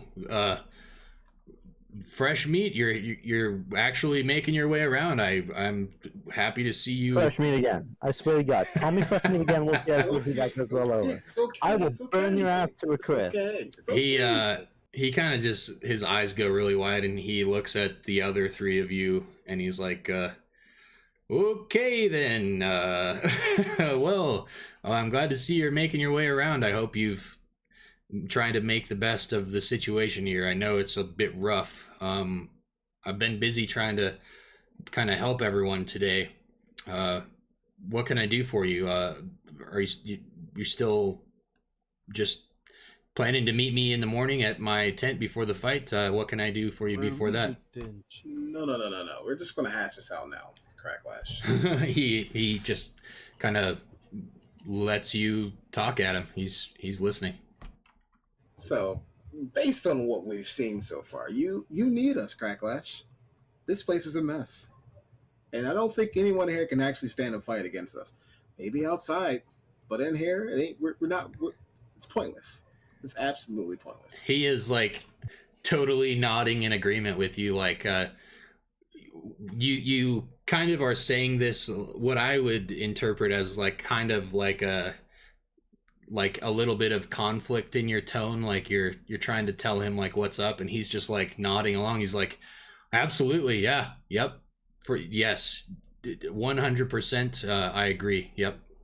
I mean, to be completely honest, we could just let Chad run amok here, and he'll probably come out victorious. And if he doesn't, we'll just heal him and do it again. To be completely honest with you, so That's plan A. Chad is definitely plan A. He laughs, and he kind of just like straightens his back and puts both hands on his hips, and he says, you know, I don't doubt that Chad could probably kill any person in this pit right now. And Chad nods his then head. he looks around, and he kind of grabs Chad by the shoulder, and he turns, and he's like pointing you guys around, and you see that little dwarven boy who's just sitting in the mud next to the nurse's tent, just sitting there. There's a dead body in the alley next to it. There's an old woman sitting like on a broken chair outside of her little hut. And you can just see this entire village. Like, you could kill any of these people. They're literally like destitute slaves stuck in this pit in like their own version of hell. And Cracklash looks back at you, and he says, what are you getting at? What's your point? What do you want to kill anyone here for? They're all in here with you. The second you actually try to do anything, these guards could kill any one of you instantly. That's my point. We need to start an evolution. My point is that what is the fastest way we can get an audience with the council? Fix a fight, get a fight, and let's finish this. And maybe we can help you. He says, now you're talking my language, and I told you the fastest way out of here is through the pit. Every fight there's an audience. The town, this is pretty much our center of our economy and our entertainment. Every fight there's going to be members of the council, members of the market, the traders, the nobles. People are are going to be watching, and the better you do, the more chance that someone's going to take an interest in you. I think you're misunderstanding, Cracklash. What I want you to do is take yourself up to the council and say, "You got the best right now," and tell them to send their best return. He just like almost doubles over and wheezes a little bit and starts coughing, and he's like, you can tell he's an aged man. He's probably, you would guess, in his mid 50s as this half orc man. He's gone completely gray in the beard. And let me see 1 second here. What is Daru? Elf, orc? Half elf, half human. This is Cracklash on the screen here. Sorry I didn't bring it up earlier. He's a goofball. he just laughs and laughs and laughs at that, and he says, well, you seem to be confused about two things here, my friend, and I'm assuming you guys have all like actually introduced yourselves by now. Let me know if you haven't given him your name. But yeah. He kind of like laughs and claps his hand on his knee and kind of gains his breath again, and he says, Darrow, you're confused about two things. One, I can't leave here either. I can't go march my way up to the council. My only contact with them is through Lady Rosiel at the gate. I'm stuck in here just like you are. I just have to run this damn place from inside. And believe me, the champion of the council on their side of things would annihilate you. And in your next fight, you can request an audience, or you can request a bigger, harder fight than they present to you. But believe me, if you ask for a harder fight, you will get it. Okay. Well, can you talk to Rosiel for us then? The next time she comes around, I suppose I could. What do you want me to say to her? If Captain Hick comes around here again, I'll stab him in the throat. He laughs at that, and he says, believe me, Captain Hicks is being dealt with. If I know the Lady Rosiel, Captain Hicks, you're never going to see him again. Oh, the first thing I want you to tell her is that she's really lovely, and I would like to talk to her sometime. And the second thing he scowls at that. He says, I would never say that to her. He laughs. If I go with you, then I'd say it. I will explain to her that you want to get into her good graces. It's good enough. Is Miss Green Apple single? Sorry, I just need to know. He has already explained that she's single because no one could stand her. Loves her. Awesome. Chad's in. The second thing is, if she wants some competent people on her hand, more competent than Captain Hicks, then it will behoove her to expedite this process here. He kind of understands what you're getting at, and he's like, obviously you four are capable. I'm sure you could probably rise your way up and get into anyone's good side. I kind of see what you're getting at. I'll try my best, and believe me, my main focus is trying to get as many people out of here as possible. So if there's a way for you to get out of here, I will help you with it. Trust me. But until I get an audience with her or any other nobleman that comes in here, there's not much I can do but try to help you win your fights and do my best with that. I'm very experienced with that side of things. I'm no politician. I'm no bargainer. And obviously, if I was a little better at that, then maybe I wouldn't be in here myself. So what exactly did you do, Cracklash? He said, I mentioned earlier that I was a bit of a noble myself. I was once the champion of the pit on the Noble Council. I won every fight I was ever in, got my way up to the top of the ladder, and even earned myself a little bit of a home in the mid section of town. I was fortunate enough to have a family, and as the champion and one of the stronger members of the entire town, I was quickly approached by the lord of the town, and he would have me go out into the wilds and procure things for him, much like the other nobles of Chance, and I failed him, and I was banished to the pit. Scrum, that will come up later. I'm not going to spoil it, but not too long. What was that, Goldie? Why did you come back if you failed? Well, that's a little hard to explain, but let's say my failure was not so apparent until it happened. Ah, okay. Straight. Gangster, bro. Well, I think that's enough. You guys think we're good till tomorrow? Do we know who we fight tomorrow? He says, I have an idea who they're going to send against you. They try to keep the fights even from a strength standpoint, because they when a fight is too one-sided, the audience gets a little unruly.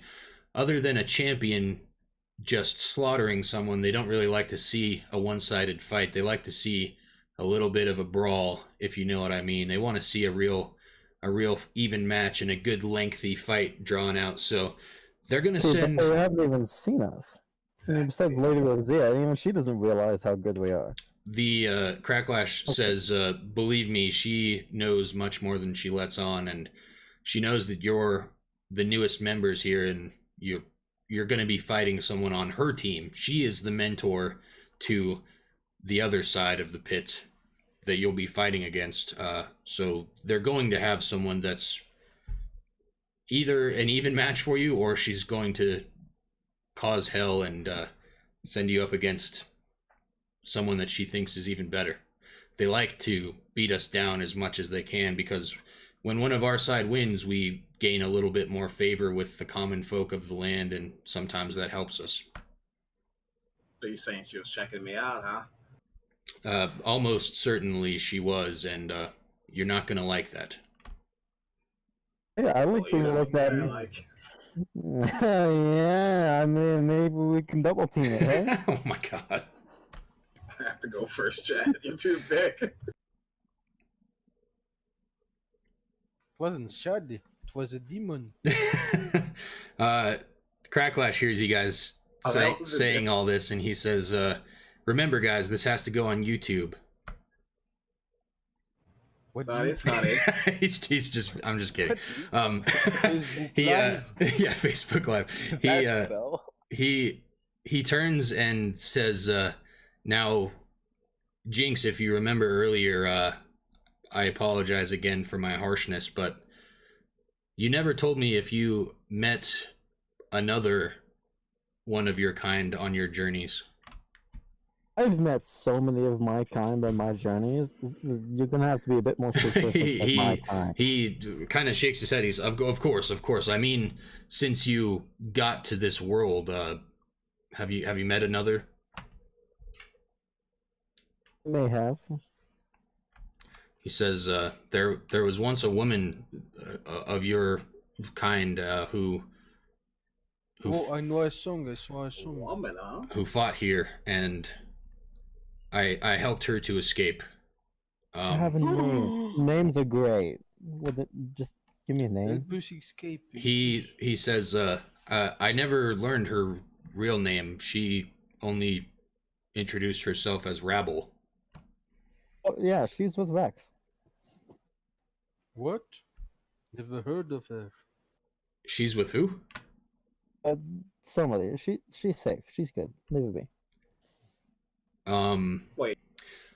So meta for 1 second. The last time you guys saw Rabble, she was teleporting all of you into this world, and she teleported Elder and Kit into the world, and then she didn't make it back into the teleportation bubble, so she kind of like. Know her? Reese is lying his ass off Right, cool. I'm just making sure you all are caught up on what I was happened. confused. I'm like, wait.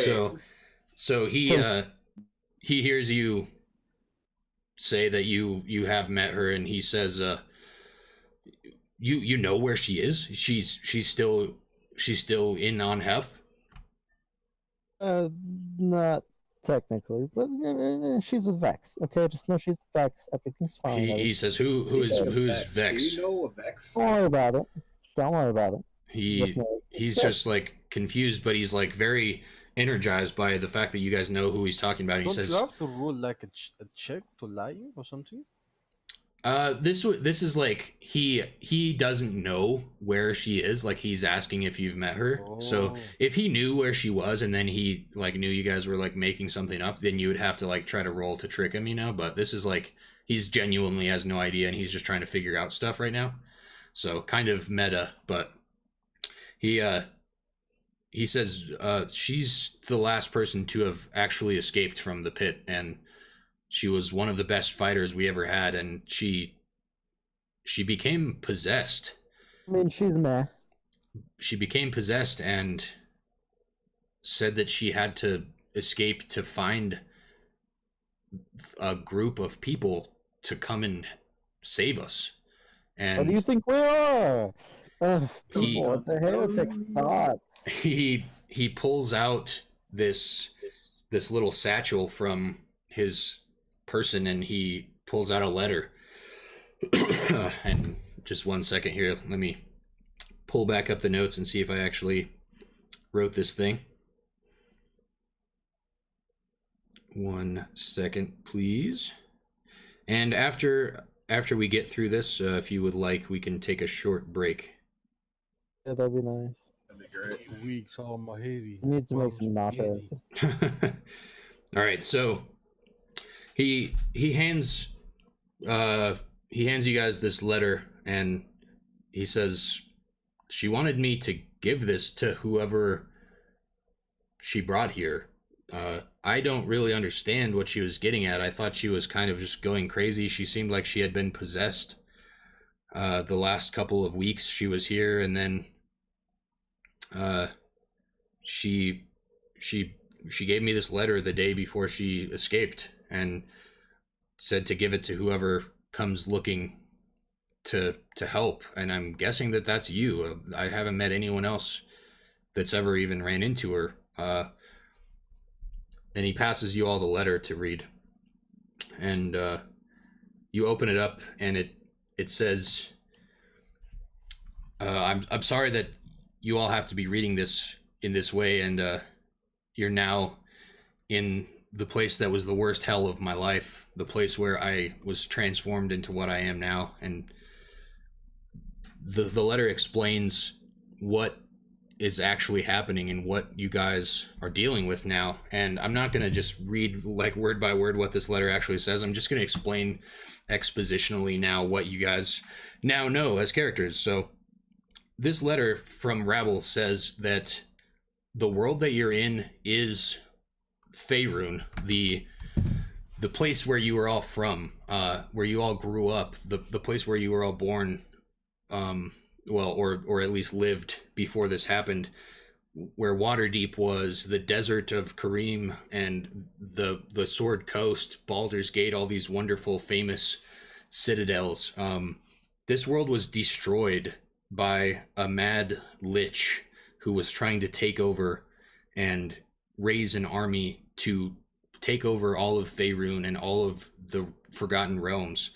And when he tried to cast this spell to level society and move in and take over, he was interrupted by the goddess Istis, and she removed his spell and his influence from reality itself, and it splintered the timeline and created this alternate world of Anhef where his spell happened and the world was destroyed, but he was forever trapped inside of it. And thousands of years have passed and people are slowly starting to rebuild, and no one remembers because there's no history of this. Everything was destroyed. A few survivors remained. You guys were teleported in just as this destruction was happening, and you are thousands of years post this destructive apocalyptic event. And Rabble writes, I was sent here by Istis, my patron, I guess. I don't know. I hear things. I don't know if she was talking to me or what, but I was sent here on this mission to find the 5 of you, and I think this is where you're supposed to be to help. Where's the fifth? The Oh man. yeah, she would obviously be talking about Elder at this point. I think was the other person that she teleported, but obviously she's writing this letter before this all happened. She doesn't know that you got separated, so she says, I guess Istis wants to finally close off this alternate timeline that has been created once and for all and merge the worlds and fix what was destroyed so long ago and stop this lich. Istis doesn't like to interfere unless absolutely necessary, so she stopped him from destroying Faerun, but that's all that could be done. We have to be the ones to stop the lich now, and the people of chance are the only chance you have, no pun intended, obviously, to gather information. And these people were my family for the years that I spent here in the arena trying to figure out what was going on in this world when I started to hear the voices. So you must be our only hope. And if you're reading this, that means that I got you here, and I'm not with you. So stick through this hard time and try to get out of here and figure out what's going on. That's all I know. And the letter ends. Mm, Shame. Well, I'm not getting laid tonight. Damn. So we can take a break now, you guys, if you want. We can. It's 8:21 my time. We'll come back at 8:30. So if you guys want to take a quick 10-minute break, I'll go grab some water and we'll come back momentarily. Thank you guys for being here. 420 Blazy. Yeah, we'll be right back. All right. Cool. Bye, baby. See you.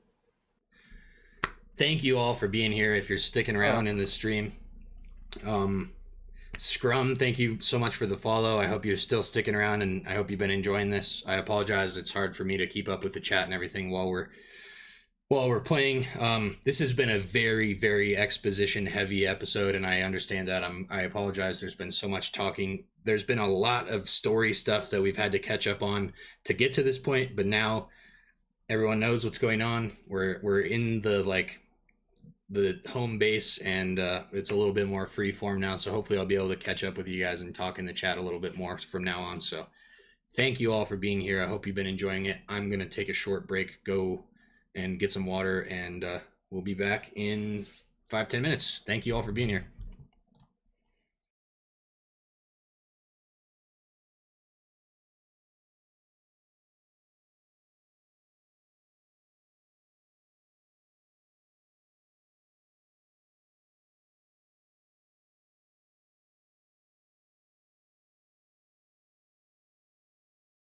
Who is all here? Yeah. Oh, is Chad just really that good at being a gladiator? Like, That's like what his career was. cool. So we're gonna survive this. Hell yeah. He's also got like extra like performance. So like I want to like show and be like a showman, you know, like I'll be like being like showboating during the gladiator events, and like hopefully that will Yeah. make the council look at me, you know, they'll raise an eyebrow. Yeah, I'm not. Yeah, okay. Well, Jinx is not going to be useless. Is You're like the only Hopefully. healer in this entire fucking world. I have a couple heals left, so I can do Well, something. we get like a long rest, right? Or no, we get a short rest. Yeah, A long rest is like a weekend, like a long weekend. Do you get your heals after a short rest, or do you need a Yeah. long rest? I get my not my level 1 heals, my cantrip heals back. Okay. The light wounds. But I can pretty much shock or stun or awe or make people run away, or I mean, useful damage wise, although I can damage. But you know, I'm pretty useful on the battlefield. You know, Yeah, I I'm can pretty wait sure you're for gonna have lots of use. lanes. Your order of operations is always going to depend on each fight. For me, it's pretty much just rage, face tank, and attack the first thing. that's Um, that's the yeah. Chad way. Yeah, like, he's at least gonna know a bit more about how to do gladiator fights, which is nice. Mm-hmm. HP boost from leveling up. I need Jinx, that. Jinx, like I don't really mind because if the less I have to do for a group is nice, but Jinx is the fact that you guys keep forgetting he's magical. Yeah. Right? I wonder if Red you'll be like Beam. the only person in the entire like gladiator arena with like spells. Well, Oh, you I know what? hope Probably so. some of the count. You know what? I'm sure you're probably the only slum person, like on our side. There probably Yeah, some I'm like pretty high sure. council people. There's probably like got some spells and shit. I mean, like as soon as they reach level 3, which hopefully comes fast enough, Like 1 or 2 I'll be up gladiators to. things should do it. So scary. We get our first major spell, and I think that's when I get my 2 attacks in 1 turn. So I get like double hit. yeah, Double so hit, double damage.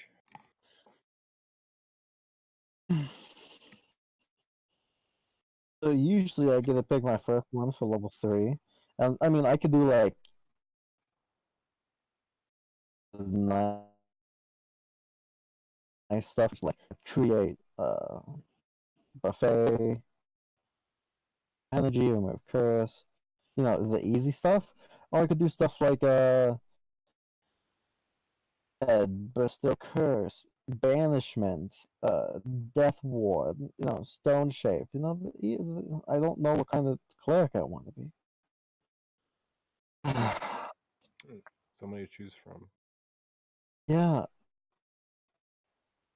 I do know, like, when I finally get to, like, level 7, if we're still here, that's when I'm gonna be, like, the fairy. Because now I get things like Plane Shift, Firestorm, Conjure Celestial, Regenerate. I'm gonna... Oh wow!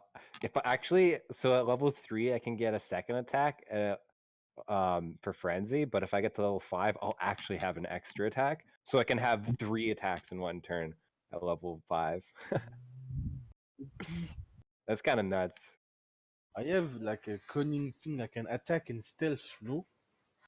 Yeah, I think if you're stealth and you like initiate combat, like you get a free round, and then combat will start normally. Yeah. Everyone who's stealth, which will only be you because no one else can stealth. But like, if you get a stealth or if they get a stealth off, like they get the full round of themselves. Like they do their like attack or Hello, whatever, welcome back. and then it goes to like a normal order of operations. Hello, welcome back. Be unstoppable. You guys all here? Yeah. We're just strategizing. All right, cool. You guys, let I me. don't know if Samurai I don't know is if here. Sam's here. That's yeah. fine. Give me one Yeah, second to yeah. catch up with the chat, and then we'll get back going here. Give me just a minute. Legends of Nasreem, new person here, but exposition, lore, and mysteries is what I find most interesting. Super excited to have you here. You never see people play fighters anymore, like ever. I wonder why, because I find them to be quite powerful. I think these guys are all new, other than Jinx, who's the only person who's played before. I'm a newish DM. I've played in real life before, but this is the first like full campaign I'm DMing. I've homebrewed all of this world and I need to story. steal, Samurai. I like fighters a lot, and I think they have a lot of awesome subclasses. I don't know why people don't play fighters very often. I think they're really common with people who know the game and kind of know what they're doing. They often will take a fighter. You know, Eldritch Knights and stuff are really popular. But yeah, I think fighters are cool. What's Good the night, name of Flim. this instrument? Sorry for the Garfield Okay. comic strips that I posted in the comic and book Oh, suggestions. I Backbite, just yeah. thought you'd love them. Oh, David, no problem, man. I haven't seen him yet, That's so all you need. no worries. I prank him. Pretty new DM as well. Found Critical Role online and it ignited your passion for D&D. Yeah, same here. Other than Check. Critical Role, I'm really into the Adventure Zone podcast, and cool. Matt Colville, who also runs a Critical Role type show called The Chain. Definitely check that out. That's my favorite one. But welcome, and definitely stick around. I also have a YouTube if you'd like to check that out. I just did an unboxing and a review of the new No. Stranger Things Only at night. You can take off one of your starter set for D&D, and I'm going to be doing I think more I'll like put it right back on new at night. DM content to like help people get into the game and stuff. But welcome, thanks for being here, man. Is it cold where you are? All right, guys. Is Samurai back yet? I haven't heard. I was listening to, or I was talking to the chat. You did. Okay, that's fine. So I heard you guys when I came back talking about stealth, and I think you mostly had it right what you were saying, Vampire, about if you're in stealth and you like initiate combat, then you get what is called a surprise round. So if you are stealthed and let's say you like attack a group of enemies that doesn't notice you yet, what will happen is you make your attack, and then everyone will roll initiative just like a normal combat encounter. But then no matter what the initiative order is, anyone who is surprised does not get to do any actions during that round. And then even if the person who was doing the sneak attacking was like last in initiative order, they will be the only one that gets to attack during that round. Some enemies have like abilities that doesn't allow them to be surprised, so they still might get to react or whatever, but the surprise round happens and then it's like combat as normal. So yeah, you essentially get a free attack if you're stealth attacking. Sweet. And if that comes up, we can explain it in more detail once we get into combat or whatever. We're gonna do The only hard About the part session? is trying to find out how to stealth during a gladiator match. Well, yes, the ability that Goldu got at level 2, the cunning action, allows him to use his bonus action on his turns and attempt to hide with a stealth check. So that's very powerful for rogues. That's sick as a bonus action. Yep. What was that, Jinx? Did you say something? Hmm? It's Samurai. He's back. I This think. session. I'm back. Oh yeah. Cool. That's not entirely true, David. You don't always get double damage. All right, so welcome back, everyone. We are back. You just got the letter from Rabble that Cracklash has handed to you. He kind of assumes that after you've read this and you all start to piece together what's going on here, and it makes a little bit more sense to you guys what has happened. He says, I assume that letter was intended for you. What does it say? What's up? No, you can't know. You're not in the list. This whole world is a fake reality and everything is a lie. He looks at Chad and he says, "Oh, okay, buddy. Sure thing. But I understand if you guys don't want to tell me it's personal. If you were friends of Rabble, then I understand. Well, it basically says we need to get out of here. I punch Samurai in the liver. Ow! It says we need to fight in the arena. You can talk. You can talk. You kind of throw a jab at Darrow, and Cracklash laughs and says, "Hey, strong little guy, be careful. You want to save that for the arena." Yeah, Can he it does not double the damage dice on a sneak attack. A rogue gets to add Cracklash, if you'd heard 1d6 about any on a sort sneak of, attack, I don't believe. know, But I don't think they get that until like figure. a later level. A lich-like figure, he says. What do you mean? No. No. Never mind. I just something I was thinking about. Okay, The cool. story. He just seems confused. He's like, what are you talking about? You guys are making no sense It's a now. song. It's a song. One more time, Berry Burrow. You don't know? The fact is, the letter doesn't change a thing. We need to get out of here. Cracklash. He says, We well, need your help to do it. now that makes sense to me. I understand and I agree. And Rabble was able to fight her way out and escape. And I'm sure I can try to help you do that as well if you How would. exactly did she do it? She wasn't the best fighter. Well, she was very cunning and powerful, and she seemed to almost get this otherworldly strength that allowed her to rise through the opponents very quickly, and she ended up befriending a noble who took interest in her, and she used that to formulate an escape plan. Yeah, of course. Always the women that have the easy life. Shut up, Bogo. He said, believe me, she spent years in the pit before she had this opportunity, so don't think What it was novel easy. Was that, by the way? He says he's not around anymore, unfortunately. The council would not allow a leak in the border, so to speak. Arthur's messing up timelines. Do you happen to know his name? His name is no longer important. He will be remembered forgotten.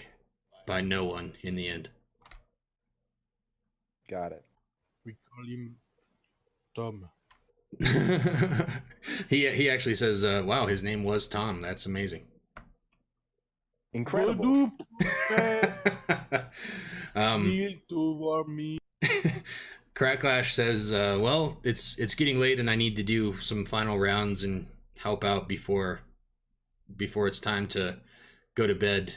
We've got a long day of battling ahead of us tomorrow if you're to survive throughout this experience. So, if you don't need anything else, I think I'll be off to finish up before I try to get some rest. I suggest you do the same." I wanna ask Cracklash, how is the arena? What's that? How is the arena? Is it like square, circle? It's obstacle. Actually, can we check out the arena before? he says, "I'm surprised that the first thing you didn't do when you got here was go and look at the giant pit in the ground. Absolutely, be my guest. Just be careful. It's a long way down." Oh no, it is where we fight. I thought it was a toilet. It's named the pit for a reason, and it is the arena. But yeah, it's just an open pit in the ground. You saw when you went up to his tent, it's right on the border of it. It's kind of got this stone wall around the perimeter of it, and there's like you can just see right over the edge. Do we I just thought it was do we first keep our next. equipment when you go in the arena? What was that? Do we keep our equipment when we go in the arena? Yeah. This is gonna be Sorry. so easy. Oh, this first match is gonna be beyond easy. Oh my Chad, god. you're gonna be our boy, baby. He laughs and he's like, I do love the confidence. But yeah, be my guest and go check out the pit if you'd like, but rest up and get your strength before morning. First thing in the morning we'll go through the rounds and then the fight will begin. Vex, what's up, man? Welcome to the stream. Amen to that. I go sleep. Okay, you guys, if you want, you can make your way back to your tent, or you can whatever you guys want to do. Goldie, you're gonna make your way back and sleep. I'll sleep first. Okay. Thing. I want to wake up a bit early. So just know Jinx wants to Good do plan. things I'll before. talk to you guys in the morning about it. Chad's too excited to sleep. Okay, so you all head back to the tent. Dara, what did you say? You had a plan? I have a little plan. I'll just talk to you guys in the morning about it. Are you gonna go back and rest as well? Yes, sir. Thank you, Vex. I appreciate that, man. Really, thank you. All right, so you all make your way back to the Actually, tent. wait. Oh, okay. Sorry. No, sure. Can I make my way over to what's her name? The Elsa. Are you talking about the Lady Rosiel? Lady Rosiel. She is not here.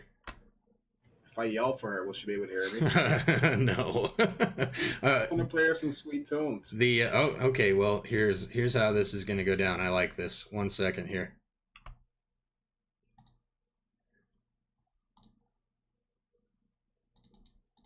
So you are currently this neighborhood that's right next to my finger on the stream. Can you see this?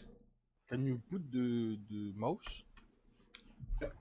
So this neighborhood is this like the slum, and the circle area in the middle is the like slave pens in the pit, and all the way on the other side of town, like where the nice houses are, that's where she would be right now. She's in the like noble neighborhood. Yeah, but he doesn't know that.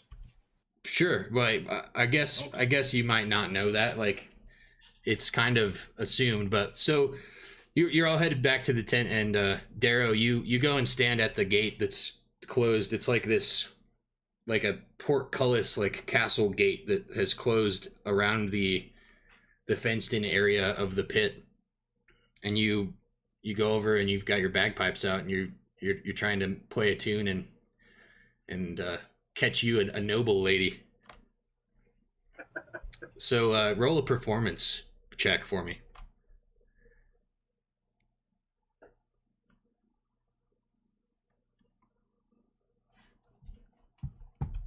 Just do that from the sheet, right? Yep.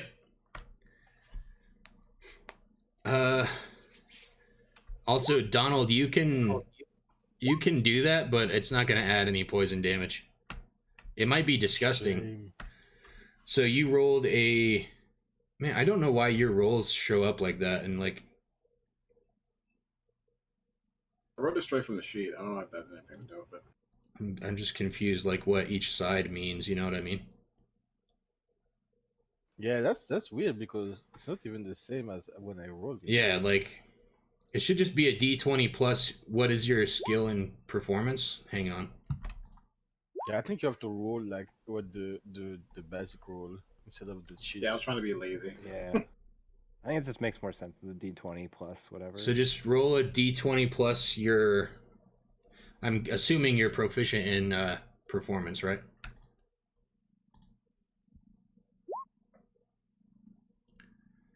You get a +6 to your performance. Hang on. Yeah. Yeah, okay, so you got it. So you rolled a 10. So you walk up to this gate where the like guard post is, and this is like the only way in and out of the pit slums, and you pull out your bagpipes. What kind of a song are you trying to play? Do you have anything in mind, like a classic bagpipe tune that you are going to try to like woo the ladies with? I'm definitely playing Make a Celebrity Overnight on the bagpipes. Sure, yeah. You probably know that one. So you're standing like right in the middle of where this gate is, and you can see through the gate. It's like the 30-foot fence line. It's like all the way down it, but you can see through the holes and stuff in it. And you pull out the bagpipes and you start to play this tune. And after maybe like 5 seconds, this giant man gets out of the guard thing and just like starts staring at you, and he's just standing by the gate and looking at you and just like wide-eyed, like, what are you doing? I'm playing music for my sweet, sweet love, Lady Roselia.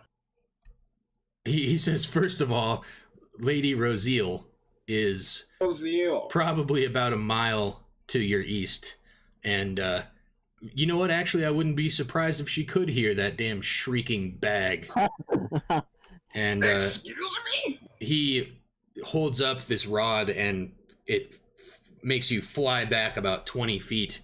And he says, no noise after dark, and goes back into the guard shack. And you're knocked on your ass in the mud and excrement of the pit. Play a womp womp womp. He like pokes his head back out of the door, and he's like, what? Nothing, sir.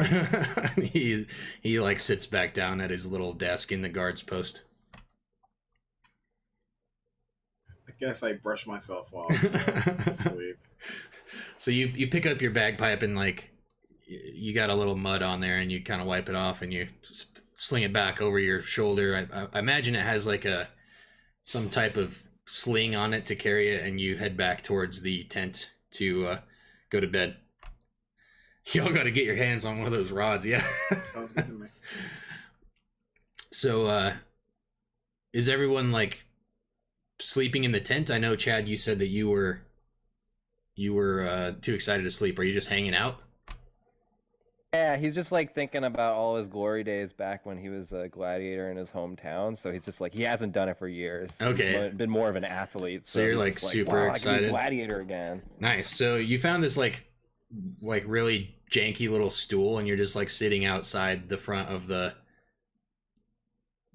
tent, and everyone else has kind of like gone to sleep to get some rest for the next day. And you see Darrow walking up, like a little bit defeated and kind of muddy, and he's walking up towards the tent, and you see him walking in, and you're like really excited and hyper, and you're like ready to go. You wish it was morning already so you could be in the pit, and you see Darrow walking up to you.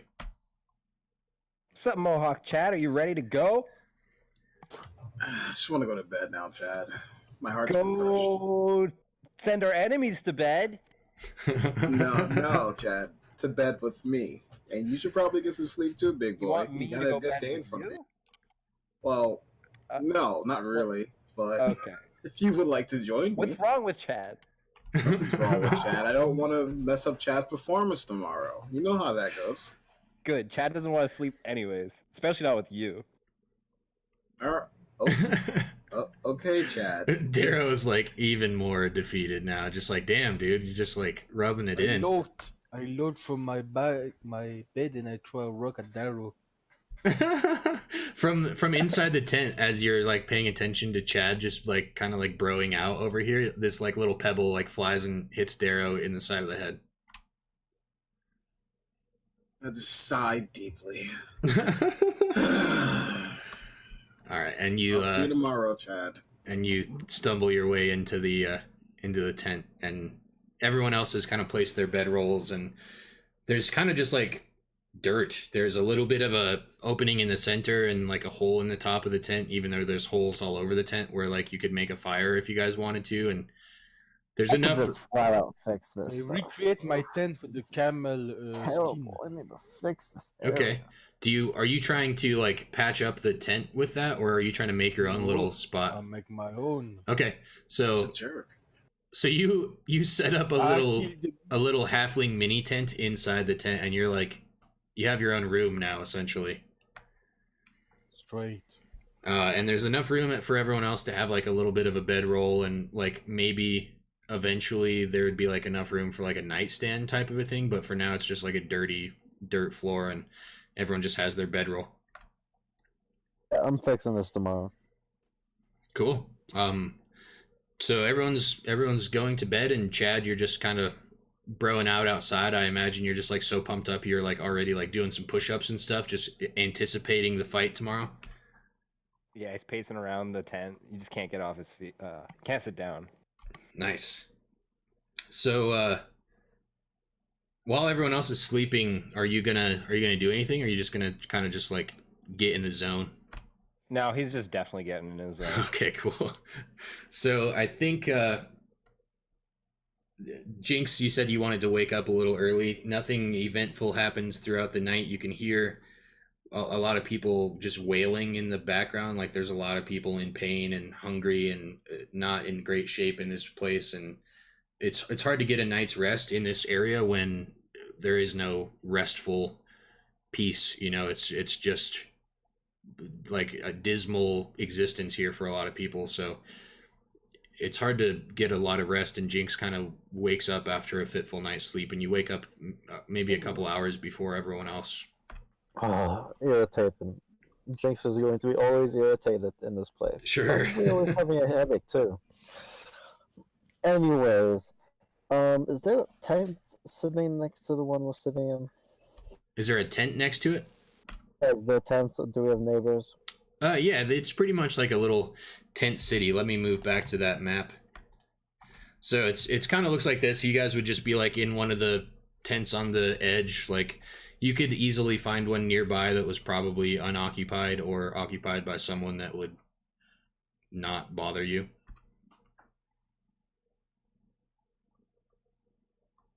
Oh, that's great. I'm gonna flat out go search for at least that either have people who don't care I'm taking it or don't have anyone in it, and don't have anyone in it at all. Okay. Yeah, you kind of walk around for a bit, and you go like one tent behind into the center of the group, like away from the street, and you find like what appears to be like an empty, small green canvas tent. Okay, cool. We're gonna find 2 more What are you doing? people for this. I am going to have enough tent stuff to one patch up what we currently have. I'm gonna add like another. We're gonna tent on the floor, like so not sitting in mud and dirt. Okay. Suitable. It's gonna be nice. Cool. So yeah, probably like the one that you found was enough canvas that you could like cut it into both like a simplified like stretched canvas floor and then patch up the holes and like the leaking roof from the one that you stayed in the night before. Good. Good. So you cut up this piece of canvas tent and like you're heading back towards the all tent morning. you stayed in. I spent all morning doing this. I'm just doing the floor. I'm patching up holes. I'm moving people around. I don't care if they're Right. sleeping or not. Jinx is done dealing with trash areas. Right.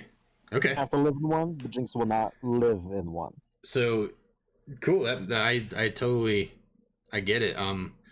You get back and everyone else is still sleeping, but it's like it's starting to get a light outside, and you've been like cutting this thing and shaping the canvas into these like shapes, and you're taking measurements on the holes that you need to patch up, and like you're rustling around enough that everyone is kind of like woke up a little bit, but obviously everyone can see that you're already getting to work on like trying to make an improvement on your situation here. So everyone else is awake now as well, and it's starting to be daylight, and when you finish up this this little mission of kind of fixing up your habitat here, it will be time to head and meet up with Cracklash at his domain. Now that everybody's awake, I just want to go over what we plan to do today. Sure. And what do you want? I'm busy fixing this stuff, you hair six. I mean, you don't really have to listen. It doesn't really involve you anyway. So, Good. Big Boy Chad. 3 hours. It's like counting down the seconds until the fight. Chad, can you come here for a second? What's up? I remember you said you were a gladiator. This is all riding on you, Big Boy. Are you ready? I was born ready. I was a born fighter gladiator. I'm a machine. If I knew what that was. All right. I'm going to do everything It's Chad's I can, time to Chad, shine, Scrum. make That's sure you right. can be the best Chad that you could possibly be, Chad. I would want nothing more. Now, in the meantime, Goldu.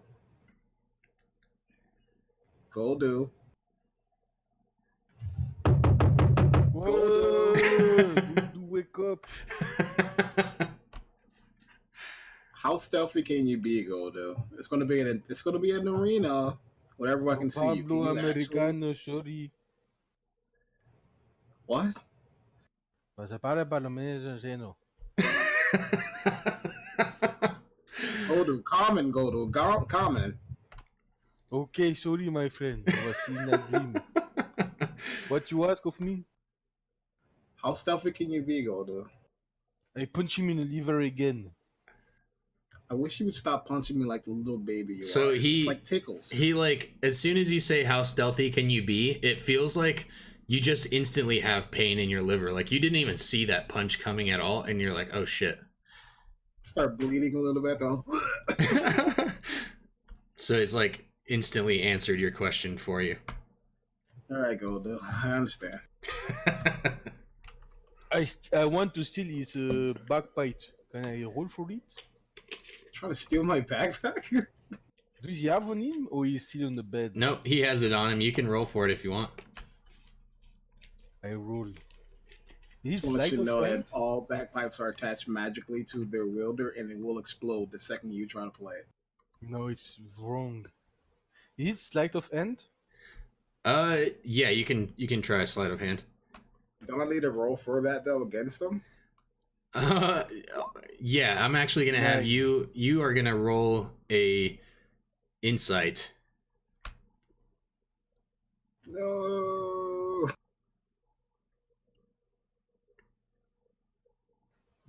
Can I What roll would a you call perception someone? instead? Yeah, perception. Actually, that's fine. Yeah, that's probably what it would be. That's fine. Dice Cursed. That's what your name is, right? What's that? Dice Cursed. Is it the name? Oh, oh dang. So Goldu, like for some reason, he punches you in the liver, and then while you're kind of like reeling from the pain, he tries to like sneakily put a hand towards the strap that your bagpipe is like hanging off your shoulder with, and you just like Spartan kick him across the tent, and immediately like play a little note on the bagpipe, and it like is a sound effect of him getting just like booted across the room. Don't touch Baggy. Goes for all of you, including Can you, I? Jinx. Can I? Is Jinx still in the tent, by the way? Yeah, Jinx is like working on the floor and stuff. It's like cleaning around. Can I those- land on him? No, you got booted into like where your little. Not acrobatic. Yeah, you So can hard try he to. doesn't have a hole in his You head. you can try to roll acrobatics to see where you land. Yeah, I want to roll. 17. All right, so you kind of like crash and roll, and you direct your roll, and you roll into Jinx while he's working on the floor. Nice. Boys, no fighting on show night. All right, and Chad crashes in, and he's like, "We have to go. It's time to freaking fight. It's gladiator time. Let's do this." Okay, I have one last part of the plan. Okay. I was working on a little something that was inspired by Chad back on the island. Chad? You guys like to know? Oh my god, if you're gonna say you're gonna look like whatever in the world Chad did with the makeup, I'm going to choke you with my foot. Good guess, but I'm gonna look a lot prettier. A lot prettier. Oh That's yeah. not possible. I'm gonna look like our fair lady. What's her name again? I keep forgetting. Just call her Maybe my you Cow. I call it the cow because she has a code name. Rosiel. Is that who you're talking about? Rosiel. Yes, I'm gonna About mimic Rosiel one- while we're inside the pit. I doubt. I'll get a rise out of the noble. So this one, I'm going to make you roll a performance check. Oh, I have Everyone? ability Or- for it. Yeah. Oh, okay. Okay. Do you want to know what it is? Well, if you're going to use it right now, but We can use it right before we go into the pits. okay, that's fine. So, yeah, are you guys ready to make your way down to Cracklash's hut? Chad.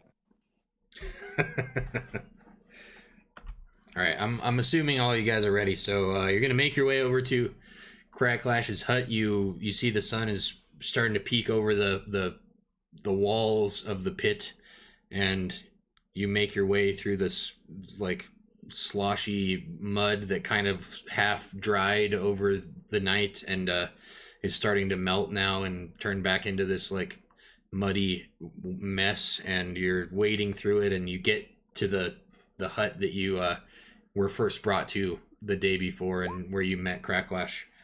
And you go inside, and he's awaiting you, and he's kind of putting on his like ceremonial armor and stuff like that as you arrive. Cracklash! He turns around and sees you open the tent, and it's like good morning, men. I'm glad you got here in time. This is going to be an important day for you. This first fight of you is going to be Cracklash. it's going to be a big first step in you getting out of here. So you need to be prepared. Have any idea who's against Cracklash? Yeah, Jinx says 36 people here, not much chat talk. Yeah, it's like there's not usually a lot of chat on the D&D nights because I think a lot of people are just listening, and I don't do a very good job of like engaging with the chat while we're playing, so I need to get better about that. So yeah, but so you asked him who you're going up against? Yes.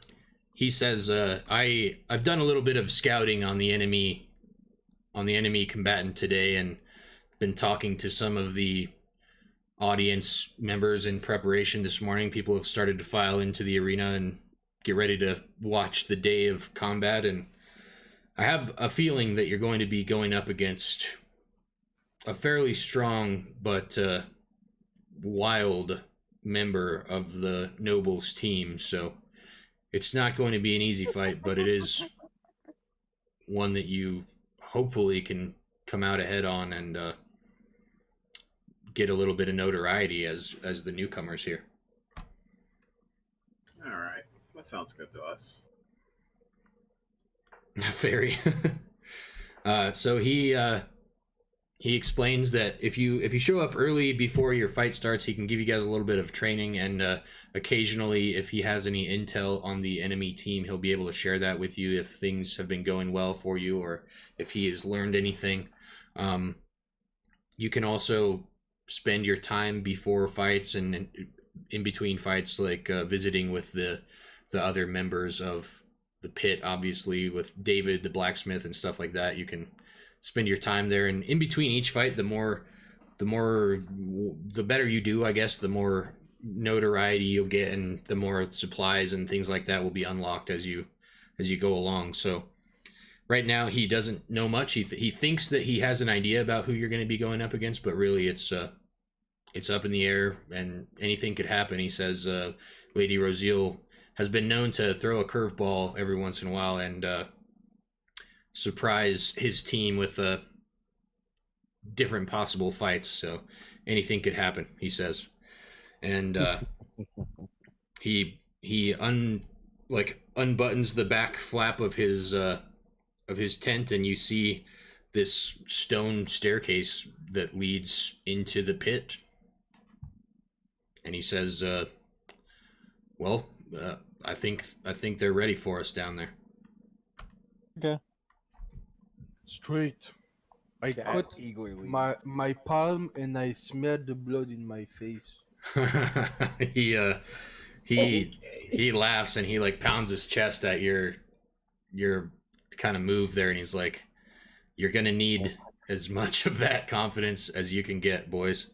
And he leads you out the back of the tent, and that is where we're gonna end for today. Oh, but let's get to the good part. I'm so ready for this battle. I'm sorry we didn't get to any combat this time, you guys. I know that was a lot of exposition, but I had to get it out of the way. And now that you guys are starting to uncover the actual plot and everything, I apologize. It took 3 sessions to get here, but obviously it was my first time, and hopefully you guys are happy with the way things are going now. You have a little bit more of a direction as a party and a little bit more of a reason why you guys are together in this strange tale. I hope you guys are happy with how everything's going. Do you guys have any comments, questions, concerns, anything? I love the alternate timeline. Awesome. The whole Lich story. I love it. I can't wait to hear more. Sweet, man. Yeah, I didn't expect us to end up in a fight pit. I love it, man. Cool. The more blood. Not fine. Yeah. Actually, I forgot all about Rabble as well. Cool. Yeah, I'm glad that you guys got to The uncover dead that. don't care. Fuck Kitsu and fuck the blind guy. Yeah, that. You gotta figure out what's going on with that. I just assumed that Kitsu is dead. Yeah. So actually a cannibal and he hit Kitsu. we hopefully you guys will get to find out. Jinx, how are you holding up? Are you enjoying yourself? Is everything going good? Yeah, I'm enjoying myself. I love playing Jinx, the sarcastic, angry asshole character. Good, man. Good. I will definitely have a little bit more stuff planned for each of you individually as we go along. Now that we kind of got into our rhythm here, we're going to be spending some time in the pit, and you guys will be able to explore, do things on your own. And much like we had that little moment with Darrow playing the bagpipes and Chad staying up like I'm gonna try to have like little things for each of you individually to do, to like flesh out your characters a little bit, introduce them to other NPCs, and really get a little bit more of a feel for this world. And I appreciate you guys being patient with me as I'm trying to do this and run the stream and all of this at the same time. And obviously it's my first time running a game at all, let alone like creating this whole thing. So thank you guys a lot. I really appreciate it. I think this went really well, and I cannot wait for next week to throw you guys down into the pit and see how it goes. Yeah, I absolutely. can't wait either. Hell I can yeah, finally Ready. show how brutal I actually am. as a Yes, we can character. start the fighting, and it's going to be awesome. As soon as we Can't wait to crush somebody's head against the wall.